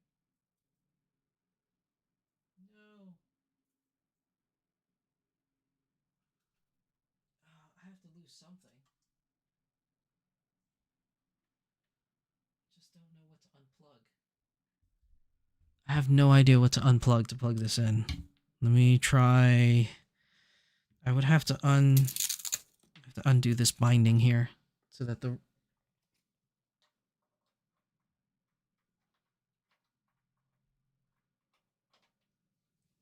Okay. Plug this in. There we go. One of the tragedies of having a wireless mouse. Okay. So I feel it's a high likelihood that we could get Fern as a new doll. And I know PNB Sakura is very anxious to get a Fern if it gets released. I know you're going to be excited for Fern. Let's see. Tempest says 2016 Len DDS, 2017 Kirito DD, page 101 and page 102 from DD Anniversary Book for those following along. Yeah, so Len did come first, but he was a DDS as Kirito was the first DD. Okay. Now, PNB Sakura says probably around season 2 for Fern. Yeah, that would make sense. But do you think season 2 will be released in 2025 is the thing? Because if not, if it's going to be 2026, then Fern will probably get a release in 2026 if that's the case. Tempest says, give Cloud Strife cowards. They're not going to do Cloud Strife. Unfortunately. I don't... So, Volks does have a contract with Square Enix because they have been doing Final Fantasy XIV dolls. So that means that a Cloud is not completely out of the question. But I feel like in order for them to do a Cloud, I feel like some kind of big push to promote Final Fantasy VII has to happen. Like, for instance, Final Fantasy VII Remake Part 3, maybe, would be a good time to push for it. I'm pretty surprised that they didn't do it in Remake Part 1 or Part 2, because that would have been a good time to do a Cloud, if anything, or a Tifa, or an Aerith, or a Yuffie, but they didn't. And since they missed that opportunity for the first 2 games, I feel like it's highly unlikely they won't do a Cloud. And I think one of the things that prevents them from doing the Cloud is the hair. Because if you notice, like, most of these dolls' hair are actual wigs, like, that they use. And to have Cloud's hair in a wig that's manageable for a production standpoint is probably not going to work for them, to be honest. Because Volks has never released a doll with some kind of instruction that says you must style the hair on your own. So usually most of their dolls that are released, the hair is already pre-styled for you. Whether or not it was done right or not is a whole nother question in and of itself. But the fact that it can't come to you pre-styled because the way it's spiky and all that, I think that's one of the big things holding it back. But it really doesn't prevent them from doing like a Tifa or an Aerith because they're not held back by the limitations of hair or a Yuffie. So I don't know. Or even a Sephiroth, really, for all that matters. I think Cloud would just be hard because of the wig. I don't think that Volks knows how they want to or how they should address a wig such as Cloud Strife's. And that's probably, in my opinion, one of the biggest things holding it back, other than for the sheer sake of IP reasons. PNB Sakura says Fern Winter 2025. You guys have heard it here. PNB Sakura is calling Fern Winter 2025. Tempest says Part 2 coincided with the FF14 release, unfortunately. Yeah, I mean, I'm not going to cry about that, though, since I love Final Fantasy XIV. But I know you are. I'm sorry. But I think Fern is a high likelihood to get a release. Especially since Free-Ren did so well on her release as well. So I think we could get... I think we're looking at a Fern coming. Possibly. If not 2025, then possibly 2026. That's my opinion. Now, next up, another one that they could possibly do, right? Hear me out, guys. ReZero. PNP Sakura is going to have to chime in on this one as well. So you already got Ram and Rem, and you already got Amelia. And now with the emergence of Season 3, which I haven't watched yet, so there could be new characters in Season 3 that they could do. But I'm talking about characters they already had that they really could release if they wanted to. And one, which is my personal favorite, Beatrice.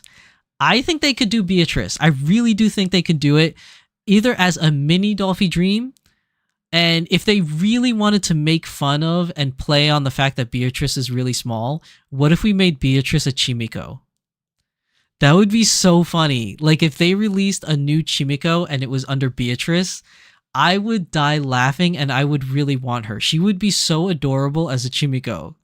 Like it would just really play really funny with the fact that Beatrice is always made fun of on how tiny she is. So it would be just hilarious if they released Beatrice as a Chimiko. I would buy it for sure. I would buy it because Beatrice is one of my favorite characters aside from Rom in the ReZero universe. Like I would really like a Beatrice, and I think MDD would be the perfect size for her. But if they really wanted to play into her shortness and make it funny, they could make her a Chimiko, and I think that would be really really funny if they put her on a Chimiko body. But ReZero, I think, could do another. Volks could do another ReZero. Now, another one that they could do from ReZero, and this is kind of a long shot, but I think they can pull it off because I think it's just in their wheelhouse to do if they wanted to make it happen. Now, hear me out. I know it's a long shot, but what if they release Echidna? I think Echidna is a very popular character. I think a lot of people do like Echidna, and I could really see there being an Echidna doll. If they really wanted to release Echidna, I think this is a great release. I don't know if I would buy it purely for the fact that I like the character, but I don't like it enough to spend that much money on it. I would more rather spend more money on a Rom or Beatrice. But I think if they wanted to go out on left field and do a character that is not necessarily main, but a very beloved character, I think Echidna could be another one that they could release because they already have a contract with the people from ReZero, who are the original IPs with ReZero. And all the ReZero characters have sold very well. It's not like some releases. When I say a character says very well, it means that you can't get them anymore. Whereas other characters that, like, unfortunately, like Cheryl or Ronka from Macross, which is like my favorite show ever, it's just an old show that a lot of people don't know about. And since it wasn't released internationally, it's even less people know about. I think that was the reason why it was around for a while. Like the Tsukihime girl that was recently released, like CL, was around for a while because a lot of people don't know that show. The Higurashi girl was around for a while that couldn't sell. Like those type of dolls is the ones that I'm really saying that don't make it. But usually the girls that you can't find anymore on the website, like they sell out really fast, and I think they do really well. And I think every single girl that released from ReZero has sold very well for them. And I think that there's room in that contract to release another girl. And I think it could be Beatrice, and if you really want to take a stab at something, I think Echidna would be a great release. Even if you wanted to take another stab at doing another male doll, I wouldn't be opposed to a Subaru being released. Subaru is one of the most annoying characters to me. I don't like Subaru at all, but that doesn't mean that just because I don't like them that a lot of people do. So it's possible that they could release a Subaru doll. Trying to get with the times of releasing more male dolls for individuals that are looking for more males. But I just don't know how popular Subaru is and whether or not he would garner like a good attention from the doll community. Whereas I feel like Beatrice or Echidna would definitely draw more attention in and of itself. Doll Dragon says, reference Danny Chu with the sculpted hair for Naruto would work for Cloud. That is true. It could, but I don't foresee Danny Chu doing any collaboration characters for a long time. If you're not familiar, Doll Dragon, he did make a post a while back about never meeting your heroes and how he's not going to do any more anime collaborated characters. So I don't think that Danny Chu would release any collaborated characters in the near future. But it is a good idea though, Doll Dragon. Like if he were to, he already has the blueprints from what he's doing with Naruto to make it happen. And whether or not like Volks wants to take that information and roll with it for their own dolls, I don't know if they're gonna really do it. Nothing against Volks, but they're a very proud company, and I don't know if they would like the idea of using an idea from another company. I just don't see them really doing that. I mean, they did it with the new skeleton for the DDF3 skeleton, but I don't know. It's a toss up. I don't foresee Volks doing a harder wig style on their dolls, at least not in the foreseeable future. PNB Soccer says currently working on a custom Beatrice using an MMD, or I think you meant MDD. Waiting on the face up artist to finish. I can't wait to see it, PNB. I can't wait to see it because I love Beatrice. I would love to see a custom one. Tempest says I had that thought, unprecedented for Volks though. Yeah, I agree. I don't think Volks would do it. PNB Soccer says also, would they dare to do an Amelia version 3 because of the buff? They could, but I don't think Amelia herself has reached the popularity that warrants a version 3. I mean, I don't see it yet. Like, Rei Ayanami was so popular in her time. I think that's why she got so many releases. And also, she was one of the verse IPs that Volks was able to get their hands on. So they kind of like beat the horse to death by making a couple of her. Same thing with Asuna and Saber. I think Asuna and Saber are just so popular that they got like extra releases of them. And it's already, and it's no hidden secret that Volks has some kind of special, relationship with Vocaloids and some kind of special relationship with Idolmaster. Because they have many releases from Volks, from Vocaloids and Idolmaster, and multiples of same characters of said same show. So, I just don't know if ReZero and Amelia have reached that point that would warrant a V3 of her. But I don't think it's out of the realm of possibility either. I just don't know if she's reached that level that warrants a version 3, to be honest. But I could be wrong, and I don't mind being proven wrong, because I know a lot of people, like yourself included, would probably like to see another Amelia. I would sell in a kidney for Echidna. Echidna's so great. I love her character so much. She's amazing.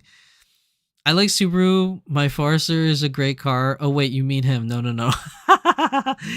I don't know. I mean, it is an opportunity for Volks to release another male doll within an IP they already have established ties to.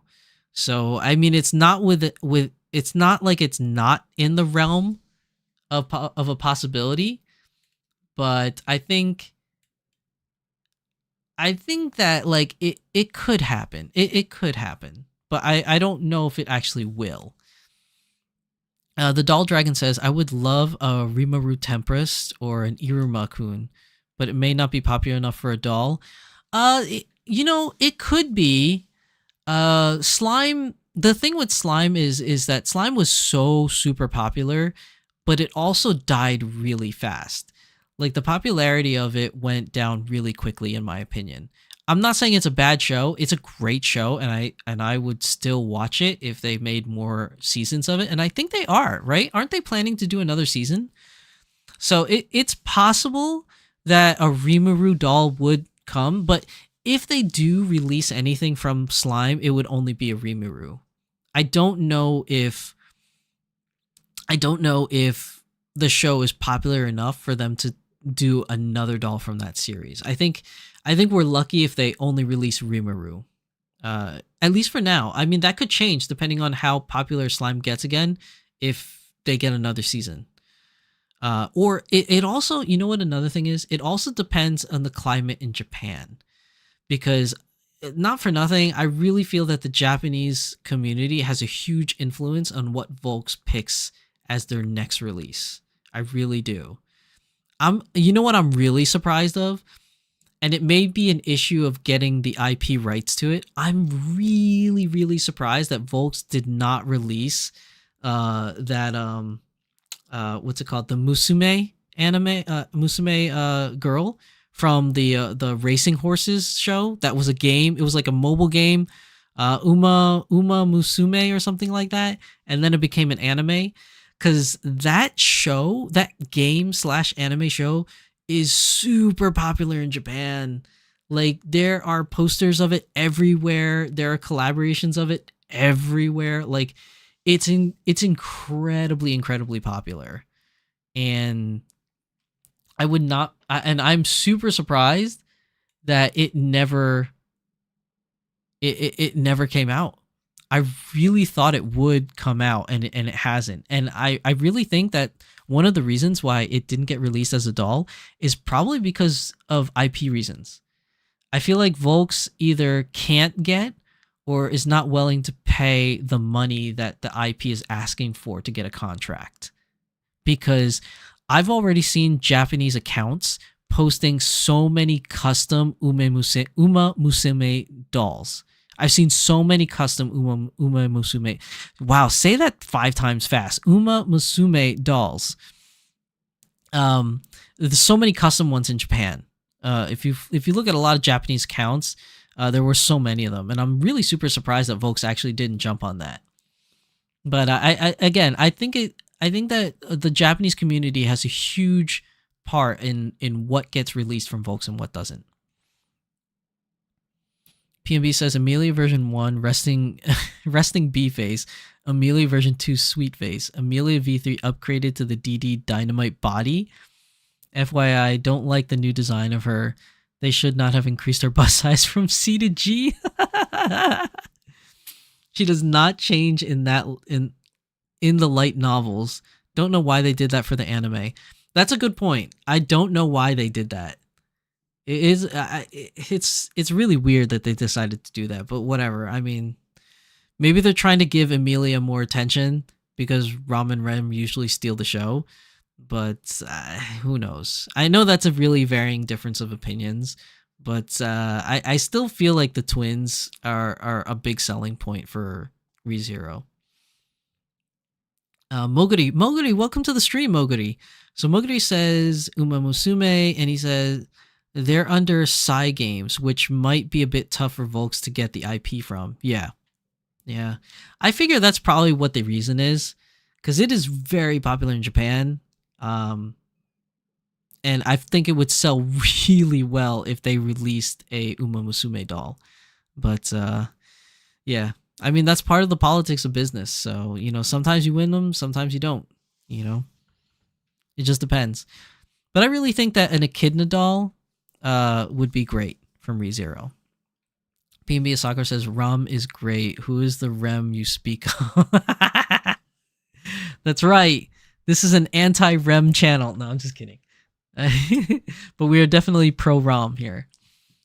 Okay, so also here's another one that I thought was really cool. Okay, hear me out. Bleach. Now, Bleach was highly popular back in the heyday, and after a couple of years, it has lost its popularity. But given the new Bleach 1000-Year Blood War that has come out, there has been a resurgence of Bleach, and I think now is time to strike the iron hot, or how does the saying go? I don't know. Now is the time to strike, really, because I think the popularity of Bleach, the popularity for Bleach has come back, and it has come back in full force, and it's really big right now, especially with season 3. Coming out, it has really received a resurgence of popularity. And if Volks were to do something and release like a new doll from another company they haven't done yet, I think Bleach is a great place to start right now. They really should have done them back in its heyday when Bleach was super popular, but they didn't. And I think that now it would be the best time to try again, given the popularity of the show coming back. Moguri's in favor of Bleach. Strike while the iron's hot. Thank you, PMB Sakura. Now is to strike the iron while it's hot. I really think so. And my recommendations, obviously, I mean, who's more popular? Who's the most popular? I know this is going to be a difference of opinion, but I would have to say out of all the characters, there are a lot of really beloved and popular characters. But if Volks were to really release a character as their first character to release, I mean, I would have to go with Orihime. I think out of all the characters, I think Orihime is something that would really appeal to a general audience. I think she has a lot of fanfare and a lot of fans out there. And even though there are so many characters in Bleach, it's really hard to discern. But I think wild popularity, I think in a popularity poll, I think Orihime would win. And it just makes sense for her to be the very first release. Now, if they do a release with two, like they're doing with Licorice Recoil, and they're doing Chisato, and they're doing Takina, we could get two releases at the same time. It could be a pre-order project for all I know. So if we do Orihime, which one do you want? The original OG Schoolgirl Orihime or the Hollow Orihime? I like Hollow Orihime. Like, I think Hollow Orihime just has reached a sense of maturity that just hits different than the original Orihime in the beginning of the show. Like, I feel like the original Orihime is very light, fun, and cutesy, which is something that you really like about her. But there's something of a maturity from Hollow Orihime that I think would resonate with people more, and I think it would fit a Volk sculpt better to do that version. And you could release her as a Hollow Orihime and then have a secondary outfit for her casual schoolgirl outfit. That's my take on it. I think they really could do that. Doll Dragon says Orihime, it would probably be Rukia if they did. The thing is that Bleach hardly had any merchandise back then in terms of official figures. Did they? I don't know. There's a lot of Bleach figures out there, though. But I guess maybe more so now than there was in the past. Maybe you're right. I don't know if I'm a very good judge of character on that. Because when Bleach did come out, it was a while ago. I want to say they did have some. Because I remember seeing, like, at least where I lived in around Chinatown in New York, they did have some bootleg like Bleach figures around that you could get, especially those little mini ones from Gachafons were really popular. So who knows? I think it's possible. Doll Dragon agrees. Hollow, she was so cool. She was really cool. The Hollow Orihime was like one of my favorite versions of her. Now, obviously another popular character that we could have released for Bleach if they do it would be Rukia. I mean, Rukia would definitely be one of those high up there characters that they could release from Volks. And I could definitely see it where, like, you could release an Orihime in, like, a Dolphy Dream, and you can release Rukia in a Dolphy Dream sister. If you really wanted to make it funny, you could release Rukia under a mini Dolphy Dream, and that would be really, really funny to have mini Dolphy Dream Rukia, especially because she's another character that a lot of people make fun of her height. So releasing her as a mini Dolphy Dream would just be amazingly funny. But whether or not that will happen, I don't know. But it is a possibility. But it's one that I would like to see if they go the Bleach route. And then, obviously, for more of an adult fanfare, another very popular character that could be released as a Dolphy Dream Dynamite would be Rengoku. Rengoku would definitely be a Dolphy Dream Dynamite, 100%. She has a lot of fanfare, obviously because of the way she looks, but also because her character herself in general is just so funny. Like, I think she's one of those characters that really plays on the whole, like, sexual tension, but also is comedically funny. I think she's just a really funny character in general. The way she's so playful, but then can get really serious when she really wants to turn on the heat. Let's see. Bleach did have some, but it wasn't a lot compared to the other big three anime franchises. Yeah, I can agree with that, Moguri. That makes sense. Christina Kowal says she would be great Hollow. Yeah, I would really like a Hollow Orihime. But if they release two, because I think Orihime would be the wise choice. But Moguri's right. If they do only release one, it might be Rukia, only because Rukia was meant to be the second main character next to Ichigo. I really think, at least initially, she was supposed to be like the second lead character. And Orihime was supposed to be like a secondary background character. But Orihime's popularity has just grown so much that I really would like to see an Orihime. But if they were to release 2 of them from Bleach in a pre-order project, I think Orihime and Rukia would be a definitely great pair to release the 2 of them together. Rangiku is there just because I think it would be fun. I think Rangiku would make a great Dolphy Dream Dynamite. If we wanted to explore different body types, like going from Dolphy Dream to Dolphy Dream Sister or Mini Dolphy Dream or Dolphy Dream Dynamite, giving you that sense of choice between doll bodies would also be pretty interesting. Also for like skin tone, like I really think that something like Orihime would be good in flesh. Rukia actually could do a semi-white, and Rangiku could actually do tan. Even though she's not really tan, that would more be like Moguri's choice, be Yoruichi, could be more tan. But I think that Rangiku has enough of like some color to her that she could be released in tan if they wanted to.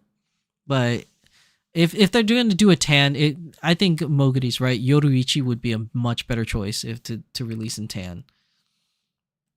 But those are my choices. Like I think Bleach has a good shot with its sudden rise in popularity again from being dead for a little bit in years. So I think that's a good choice for 2025 if they were to go that route. Now here's another guilty pleasure of mine that I think they should do. Hear me out, guys, because it's not like Volks has not done this before. We have a history of Volks doing this, so it's not out of the realm of possibility. And obviously this is a guilty pleasure of mine, which is why I'm bringing it up. But now would be the best time to do it. If they decide to do it, now would be the best time. Magic Knight Rayearth. Magic Knight Rayearth is one of my most favorite beloved anime of all time. And guess what? It is the 30th anniversary of the release of Magic Knight Rayearth. Magic Knight Rayearth released in 1994. And this year is 30th anniversary. And if they were to release this as a pre-order project for 2025 as a gimmick for the 30-year anniversary, now would be the perfect time to do it. If they could get the rights for Magic Knight Rayearth and release a collaboration for the 30th anniversary, that would be super amazing. And they've done it with Slayers. They did an anniversary release for Slayers. They did an anniversary release for Toho Girls.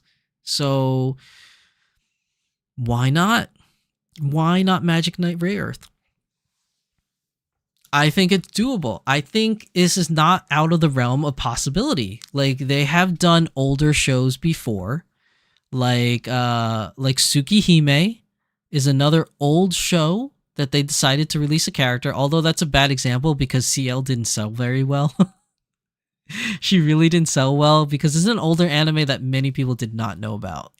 Now I think the Japanese community would be hyped for Magic Knight Rayearth. I think the Japanese community would go ecstatic for this. The international community, maybe not so much, because I don't know how many people all around the world even know of Magic Knight Rayearth. But I think that Magic Knight Rayearth, for its 30-year anniversary, would be a great pickup for Volks.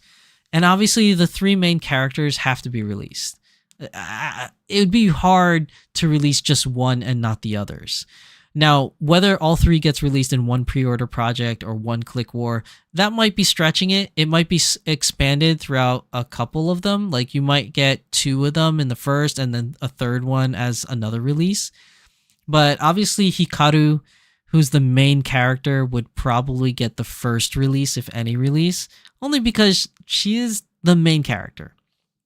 Even though all 3 girls are, in essence, the main characters of the show, you can easily see that Hikaru was meant to be like the leader, the main character, and essentially all the other girls kind of follow her lead. But Hikaru would definitely be the first release if they would go this route. And I really think this is a very simple release for them to do, because all of them just wear schoolgirl outfits with capes and then there's like a small little armor piece.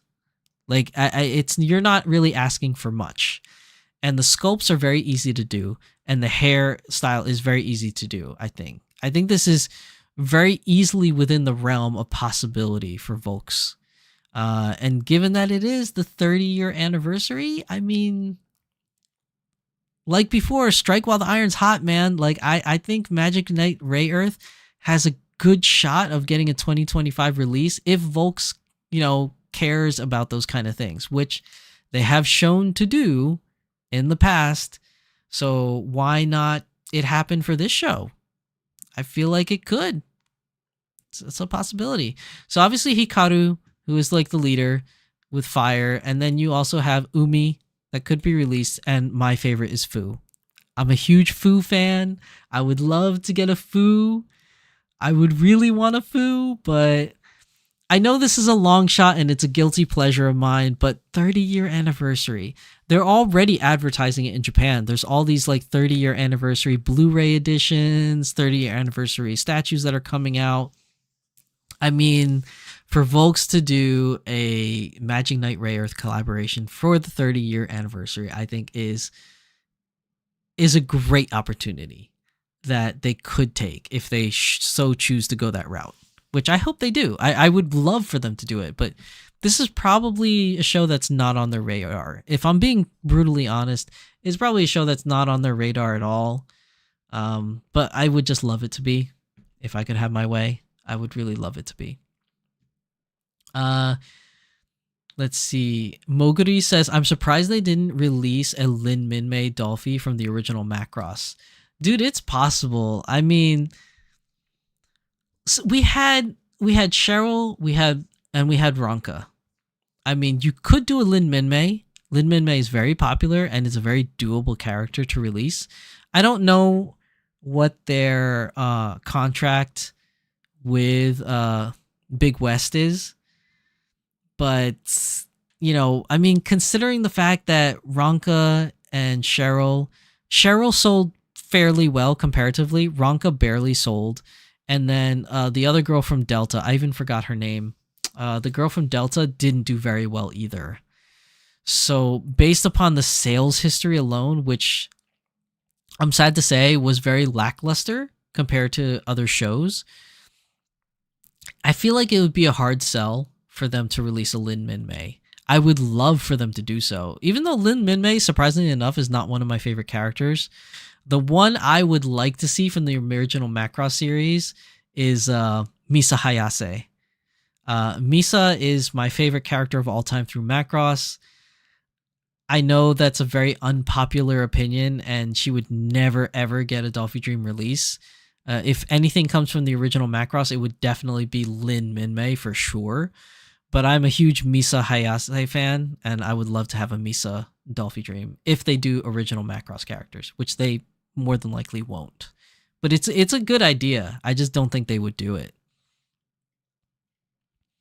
Christina says, I don't think you're wrong because they did Princess Knight, which was super oldest. I don't even know what Princess Knight is. Which one was Princess Knight? I'm going to Google it real quick. I don't remember that one. Princess Knight.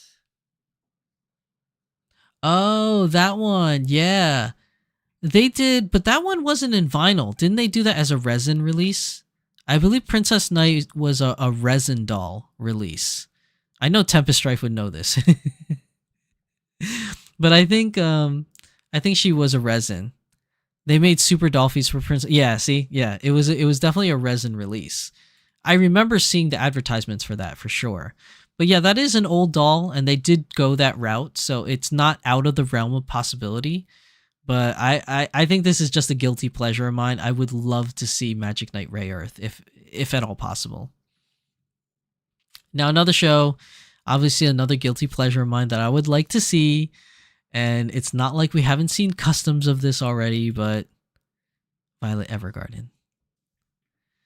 We've talked about this previously so many times, and we have seen Alphon's custom-made Violet Evergarden, as well as many other Japanese accounts with custom Violet Evergardens. And I really think that as a guilty pleasure, I know there's absolutely no reason for Volks to go backwards to Violet Evergarden. There's nothing new about it, the show. There's nothing new released. There's no more hype over the show anymore. But I just feel that a Violet Evergarden doll would be so amazing. And I only put it on the list because it's a guilty pleasure of mine, and I'd really like to see a Violet Evergarden doll if possible. But I know it's not going to happen. I just put it on there for funsies, just so I could talk about it. But I thought it would be cool. I thought it would be a cool thing. If at all possible, I thought it would be really cool. And I believe that's it. I think that's everything for I just wanted to make sure. Yeah, that's everything. I don't have any more suggestions. I mean, there could be a lot of things that they could release if they really wanted to. You know, I don't think they'd release another Final Fantasy XIV in 2025 because that's when the current Final Fantasy XIVs would be released. So there really is no chance of that happening. Another one that they possibly could do in 2025 if they wanted to go that route, and I didn't put it on my list because I didn't want to put too many animes on my list because then it would just eat up the whole episode. But another one they could do that they had the rights to before is the Sailor Scouts. So we already had all the Sailor Senshis from the inner circle, like Sailor Moon, Mars, Mercury, Jupiter, Venus. And they sold very well. And they sell very well on the secondhand market. Like, it's very hard to get your hands on any of the Sailor Scouts right now, except for Mercury. Mercury might be the easiest one to get your hands on. But Sailor Moon, really super hard to find one. Sailor Jupiter, really super hard to find one. Mars is kind of somewhat okay. There's a couple of her lying around. Mercury, you could probably find the easiest. Venus might be a little bit hard to find too, but I've seen a couple of those floating around. I think the hardest ones to find would be Sailor Moon and Sailor Jupiter. Very, very popular. Those two are just really hard to find. But the Outer Scouts would be great. I mean, they already have a good working relationship with Sailor Moon people. The company for Sailor Moon, I mean, I forgot the company's name again. But, you know, we could get a Uranus, a Neptune, or a Uranus, a Neptune, a Saturn, and a Pluto. Would be amazing if they could do it. And they would sell really well, especially Neptune and Uranus. From the Outer Sailor Scouts, they are by far the most popular Sailor Scouts from the Outer Senshi. Like, I love Sailor Neptune, but my favorite one is Sailor Saturn. I really love Sailor Saturn. My wife loves Sailor Saturn. We're like huge Sailor Saturn fans. So aside from Jupiter, Saturn would be number 2 for me. And then Neptune would be number 3. Pluto would be number 4 for me. Uranus would probably be number 5. And then like the rest of the inner Sailor Senshi. I really don't care for Sailor Moon. The inner Senshi, it's really all about Jupiter. I like all the outer Senshi. They're all really cool. But it would be amazing if they could do the outer Senshi. And it's possible for folks to do that. In 2025, it's possible we can get a Neptune and Uranus pre-order project. I think that's possible to get the two of them as a pair, as a pre-order project. They could definitely do that. And then have Saturn as a separate release, have Pluto as a separate release. It's definitely a possibility. Christina says, I super love that anime. It's so beautiful. I know, Violet Evergarden is so nice. Such a great anime. PMB Sakura says, they could do a Sailor Moon reboot like they do for the Vocaloids. They could. Because the Sailor Senshis are so hard to find, even secondhand, they could do a reboot of them. But I would like to see more Sailor Senshis rather than a reboot. I would like to see the outer Sailor Senshis get a release more than seeing a reboot of the inner Sailor Scouts. I think that's more plausible, and I think it would be a better idea, because a reboot of the inner Senshis would sell really well, but just releasing Uranus and Neptune as a pair in a pre-order project, people would go bonkers. There are so many Neptune and Uranus fans out there. I think people would go insane, like if those got released. So I really think that it would benefit them as a company, and as well as the doll community, for at least the collector side of the doll community, to get more of a chance to get the set of Sailor Scouts. Christina Kowal says, did they do Tuxedo Mask? No, they did not do a Tuxedo Mask. Honestly, I don't think they would ever do a tuxedo mask, to be fair. It's not like they couldn't. It's just I don't think, and I know this is a biased opinion, but I personally don't think Tuxedo Mask is popular enough to get a boy release. It's already really hard to get boy characters in general, and I think if Volks is going to release another boy, it would have to be something that's really worth it. Like a boy character that's super, super popular, or a boy character that would probably complete a set. Now, if they had to choose between the two, because releasing Tuxedo Mask would complete the Inner Senshi set. Like having a Tuxedo Mask would definitely complete the set. Releasing Sailor Chibi as a Chimiko would 100% complete the set if they release that, and that's not out of the realm of possibility now with Chimiko being released. But I think if you had to choose between that and Lloyd Forger for Spy Family, I think people would love to complete their family and get a Yor, an Anya, and a Lloyd Forger for a male doll. I think that would be the more realistic choice for Volks to do now, given the popularity between Sailor Moon versus Spy Family at today's current climate, and given the fact that it's probably easier for collectors to have the set of Yor, Anya, and Lloyd rather than having the set of all the Sailor Scouts. I think it's just more feasible. And the possibility of just releasing another boy character on a DD body. Like, you can even go so far as maybe this could be a new sculpt for a more mature male body, like a Dolphy Dream Dynamite, but male version. And I know I voiced that opinion before in prior episodes, but I just really think it makes so much sense for them to do, if they're going to do another male, to do Lloyd Forger. I just feel like it just makes sense. Now, I could be wrong on that because obviously this is my personal opinions. I have no way of knowing what Volks really will do.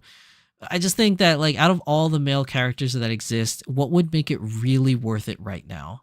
And I do feel like Lloyd would probably be the best fit for that. That doesn't mean that Tuxedo Mask can't be released. I just don't know if they would do it. And it just makes more sense, I think, for Lloyd to be released right now, given the climate of the popularity of Spy Family. Moguri says, that would be great if they could do the Outer Senshis. I would love it if they did the Outer Senshis. Hand to God. Like, Sailor Saturn, I'm going for it. I would love to go for Sailor Neptune and Uranus also. I would love to go for all the Outer Sailor Scouts. Let's just put it that way. All the Outer Sailor Senshis, I would love to get. It would be absolutely amazing. Now, I'm trying to think of any other possible shows that could get a release. I don't know, man. I don't think they're going to do any more fake grand orders for a while. Popularity for that has really died. It's really hard to tell what direction they would go. I really think that if anything, in 2025, Volks would just add to the collections they already have. So, like I said, Sailor Moon, ReZero, SAO, like things that they already currently have, I think they're probably going to do for 2025 and just add to those collections. But you never know. I mean, that's the great thing about playing the speculation game. You could always wish and hope that, like, certain things we hope to get released, or certain things make sense to get released. But we honestly won't know what's going to happen till we get there. And if what recent events has taught us is that anything can happen, because I never expected Licorice Recoil to get a release, and now we're here. So who knows what's going to come in 2025, to be honest. We really don't know what's going to be released. But I think that all the shows that I talked about today, with the exception of Violet Evergarden, because it's just a guilty pleasure of mine, I do feel like Alice has a chance. I feel like Bleach has a chance. I feel like Beatrice has a chance. I feel like the Outer Senshis have a chance. I think all these shows could have a possibility in the future. It's too bad I'm not collecting any more Vinyl Girls for the foreseeable future. That's okay. Even if you don't collect them, it's just fun. Like, it's fun to see what Volks releases. It's fun to see how how like amped up the community gets for new releases and things like that. And that's for every hobby. People always get amped up for what new cars are coming out or what new Figmas are coming out. Like, I mean, that's why they have shows like the New York Auto Show or SEMA, or for more anime related, they have shows like WonderCon and things like that. Like, you know what I mean? Like, people always get hyped of what's the next best thing or what's the newest thing. And I think for our particular niche of a hobby, I think that these are feasible shows that could happen. And a real guilty pleasure of mine would be Magic Knight Ray Earth. I would be ecstatic to see that for a 30-year anniversary release of Hikaru, Umi, and Fu. Oh my god. That would be so cool. That's so cool. But do you guys have any other suggestions? Because that's all I have for today's episode. So unless you guys have any other suggestions of what you would like to see or what makes sense that folks would see or would do, put it in the chat. And if you're watching this later on the VODs, put it in the comment section down below. Like, let me know. Like, what do you guys want to see in 2025? What do you think is possible to see in 2025 even? We're going to play an ad while you take a drink of water. Ugh.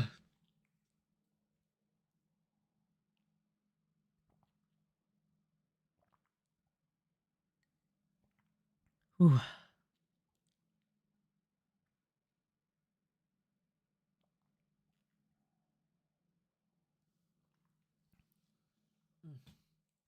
All right. I think hold on. Ah. There we go. Sinking chair. Okay. Now that I fixed the chair, because I was like sinking really far down. Okay. So I gave it some time. Doesn't look like anyone has any of their own additions that they want to add to it.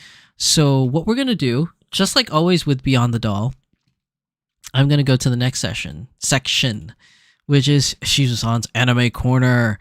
And I have to say, guys, I've been on an anime binge for the past 2 weeks. Like, during my lunch breaks at work and at night before I go to sleep, I've been watching so much anime lately. And I have like this, excuse me. I have this huge laundry list of shows that I just watched that I want to recommend, but I don't want to blurt them all out in one episode. I kind of want to save it for future episodes. So I'm only picking one for today. And this next show is not one of my normal recommendations, but I watched it recently and I think it's one of the best shows I've seen in a very long time. Now, this show is not super new. I think it came out last year. So it's not like this season or last season. This was, I think, like a year ago maybe. And I've had it on my queue for the longest time. And the only reason why I decided to finally watch it now was I was doing something and I just needed a show that's not very long that I could just kind of watch in the background. And it turned out I became super infatuated with this show. After episode 1, I stopped what I was doing and just watched the show straight until I finished the whole season, because it's only 12 episodes. But it was so super good.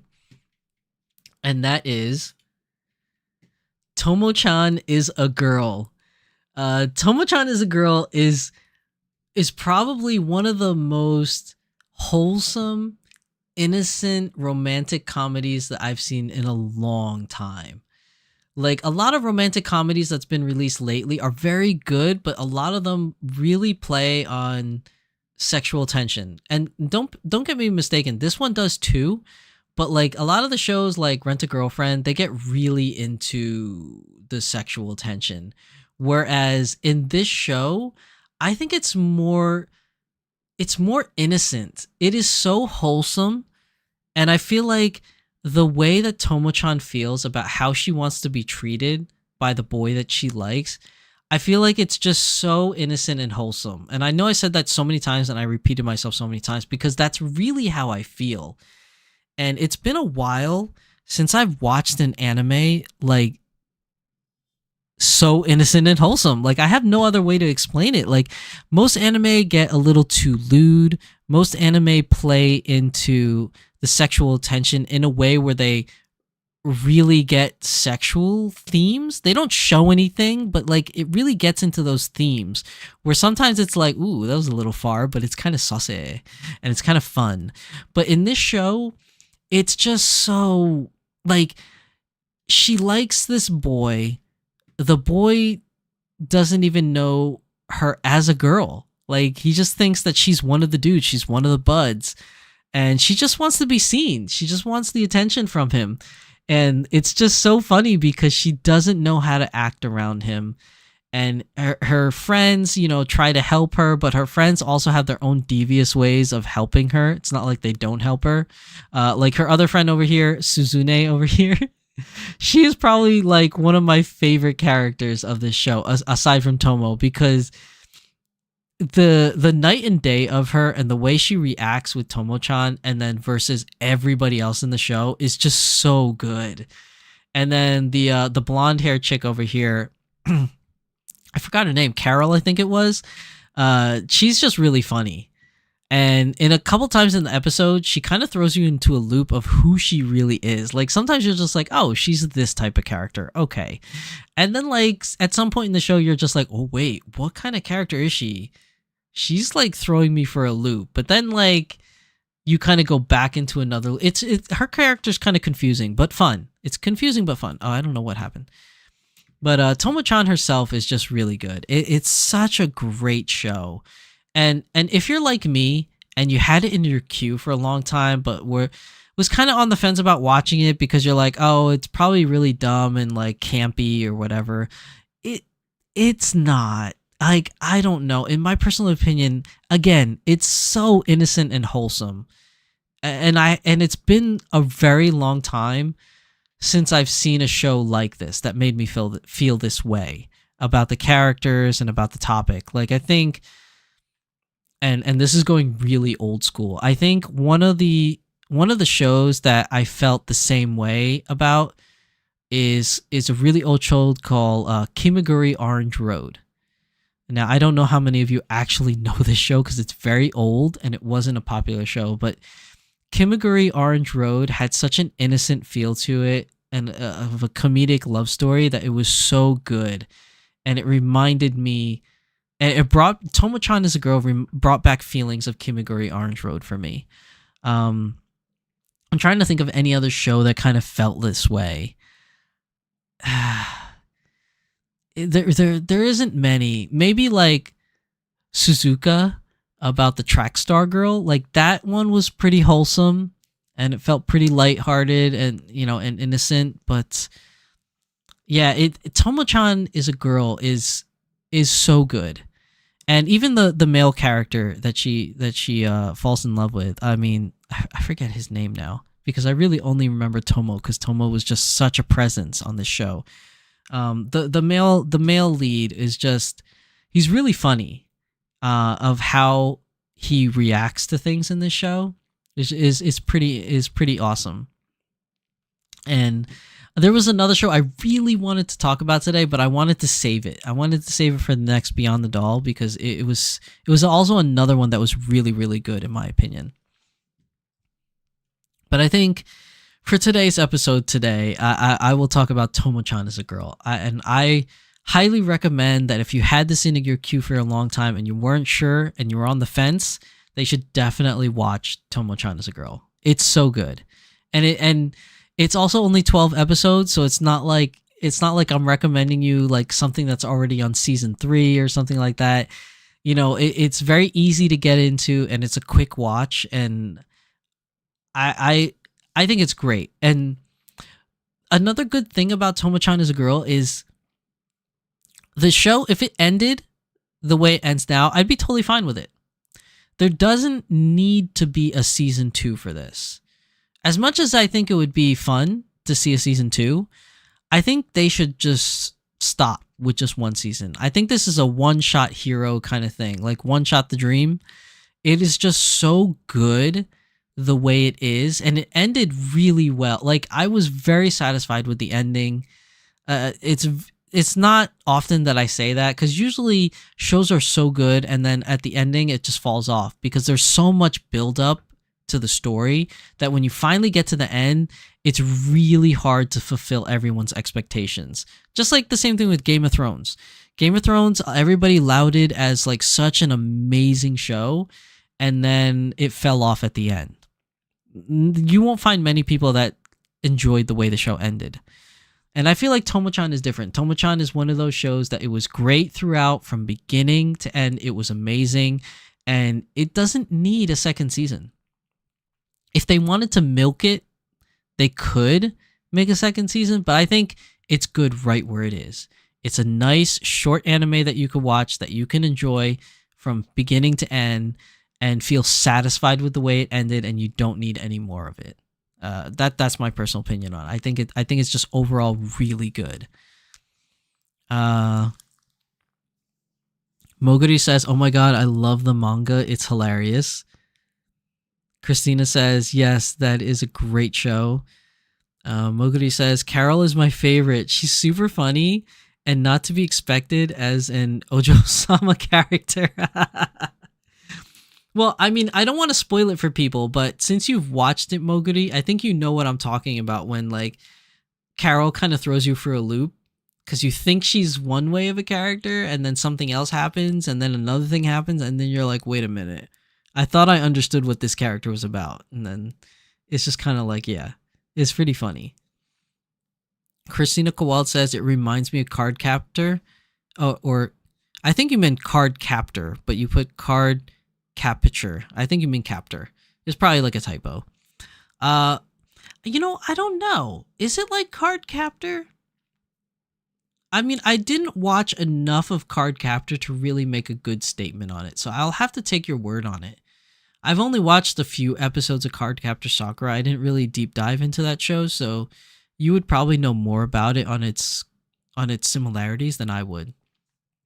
But I think that Tomo-chan is a Girl is definitely a great show that you guys can just watch from beginning to end and just feel satisfied, to be honest. I really think it's something that everybody could watch and just be satisfied. And you could watch it. It's a family-friendly show. I mean, yes, they do have like some innuendos in there, but it's so light that I don't think the kids would really understand it or pick it up. And there's not anything like grotesquely like visual. Like there really isn't anything visual that would set off any alarms if kids were around. And the things they talk about or the things they say, I don't remember there being anything that would like kind of put up a red flag if kids were around. So, I mean, my son watched it with me and he's 8 and he didn't really pay attention to the show at all. He was kind of doing his own thing. But the parts that he really paid attention to that he thought was funny is just whenever like they said something like, "I'm going to kick your butt" or something like that. And he's like, he, she said butt. But like, I really don't think like young kids, if you watched it around them, would really give it any mind or any attention. And if they do watch it, I don't think there's anything really harmful in the show that they would be exposed to. So it's an overall good watch for anybody, I think. But yeah, that is my recommendation for this week's episode of Beyond the Doll at Shizu-san's Anime Corner. Moguri says Tomo-chan is kind of like an innocent shoujo manga anime despite not being shoujo. That's very good. Yeah, that's very true, Moguri. It is very much so like that. I didn't think about it that way, but that's pretty good. That's pretty good. But yeah, that's everything for today's episode. So I hope you guys found this episode entertaining and fun. It was a little bit of like a serious conversation in the beginning and then more lighthearted towards the end. I really think that Dollitarian should be a word. If it's not already a word, I think we should start using Dollitarians for individuals that really contribute to the community in one way or another. It doesn't have to be collectors, doesn't have to be creators, doesn't have to be people that repair dolls or anything like that. It could really be anybody that just has made a mark on the community in some way, shape, or form, no matter how big or small. So it really could encompass anyone, really.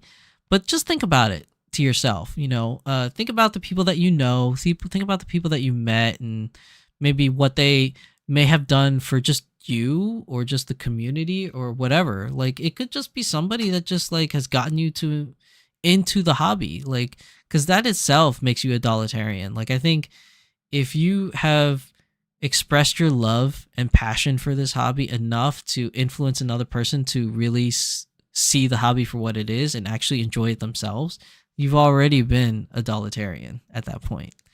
But yeah, I think Dollitarian is a great word. I think if it's not a word already, we should make it a word and add it to our vocabulary within this community.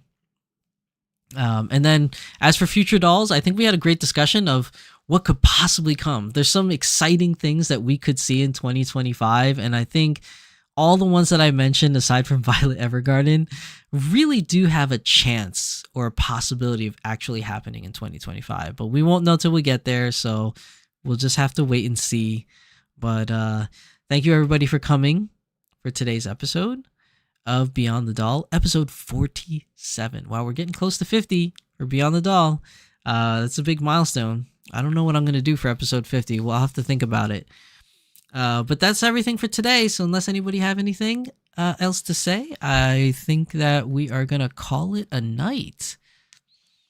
I really did enjoy today's episode. I hope you guys have found it informational and entertaining. I just really hope you just enjoyed it overall. And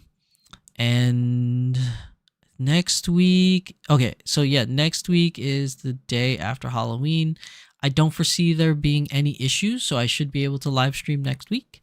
Next week is going to be the... Oh, what the... what the hell was that? I think I accidentally hit a button. But next week should be the Doll Symposium. So we're going to cover some news. We're obviously going to cover Licorice Recoil. Hopefully we'll have some teaser pictures by next week's episode that we can talk about. But thanks to everybody for coming. So I hope you enjoyed today's episode. If you liked today's episode, please give it a thumbs up. It really helps the YouTube algorithm. If you really enjoyed it and want somebody else to see it, hit that share button, share it with any of your friends. And of course, if you haven't subscribed, please subscribe to the channel so that you get any updates or notifications of whenever I live stream or post any new videos in general. So thank you everybody for coming to today's episode. I'm your host, Shizu-san, and my beautiful little helper over here is the wonderful Skahat Scotty. We will see you next week in the Doll Symposium. Take care, everybody. Bye.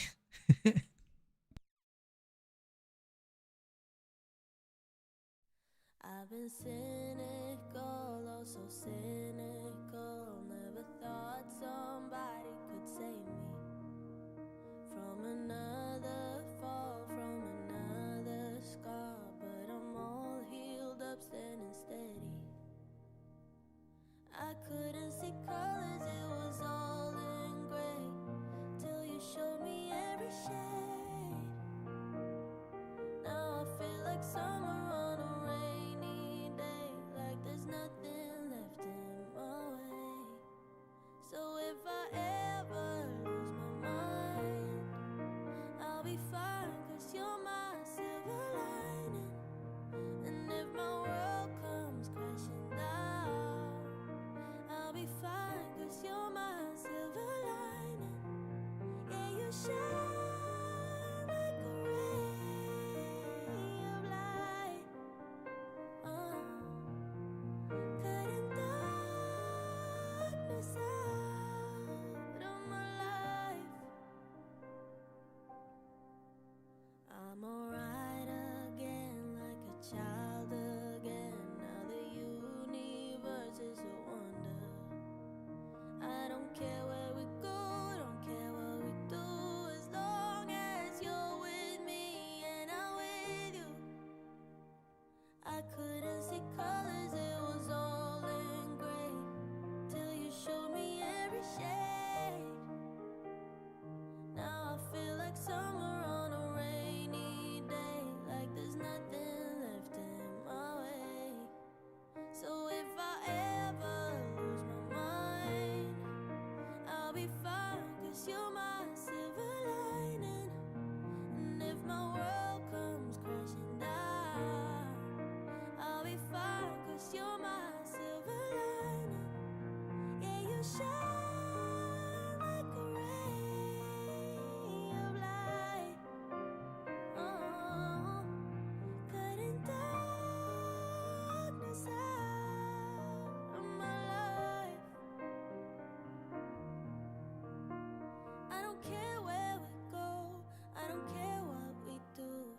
Just as long as I'm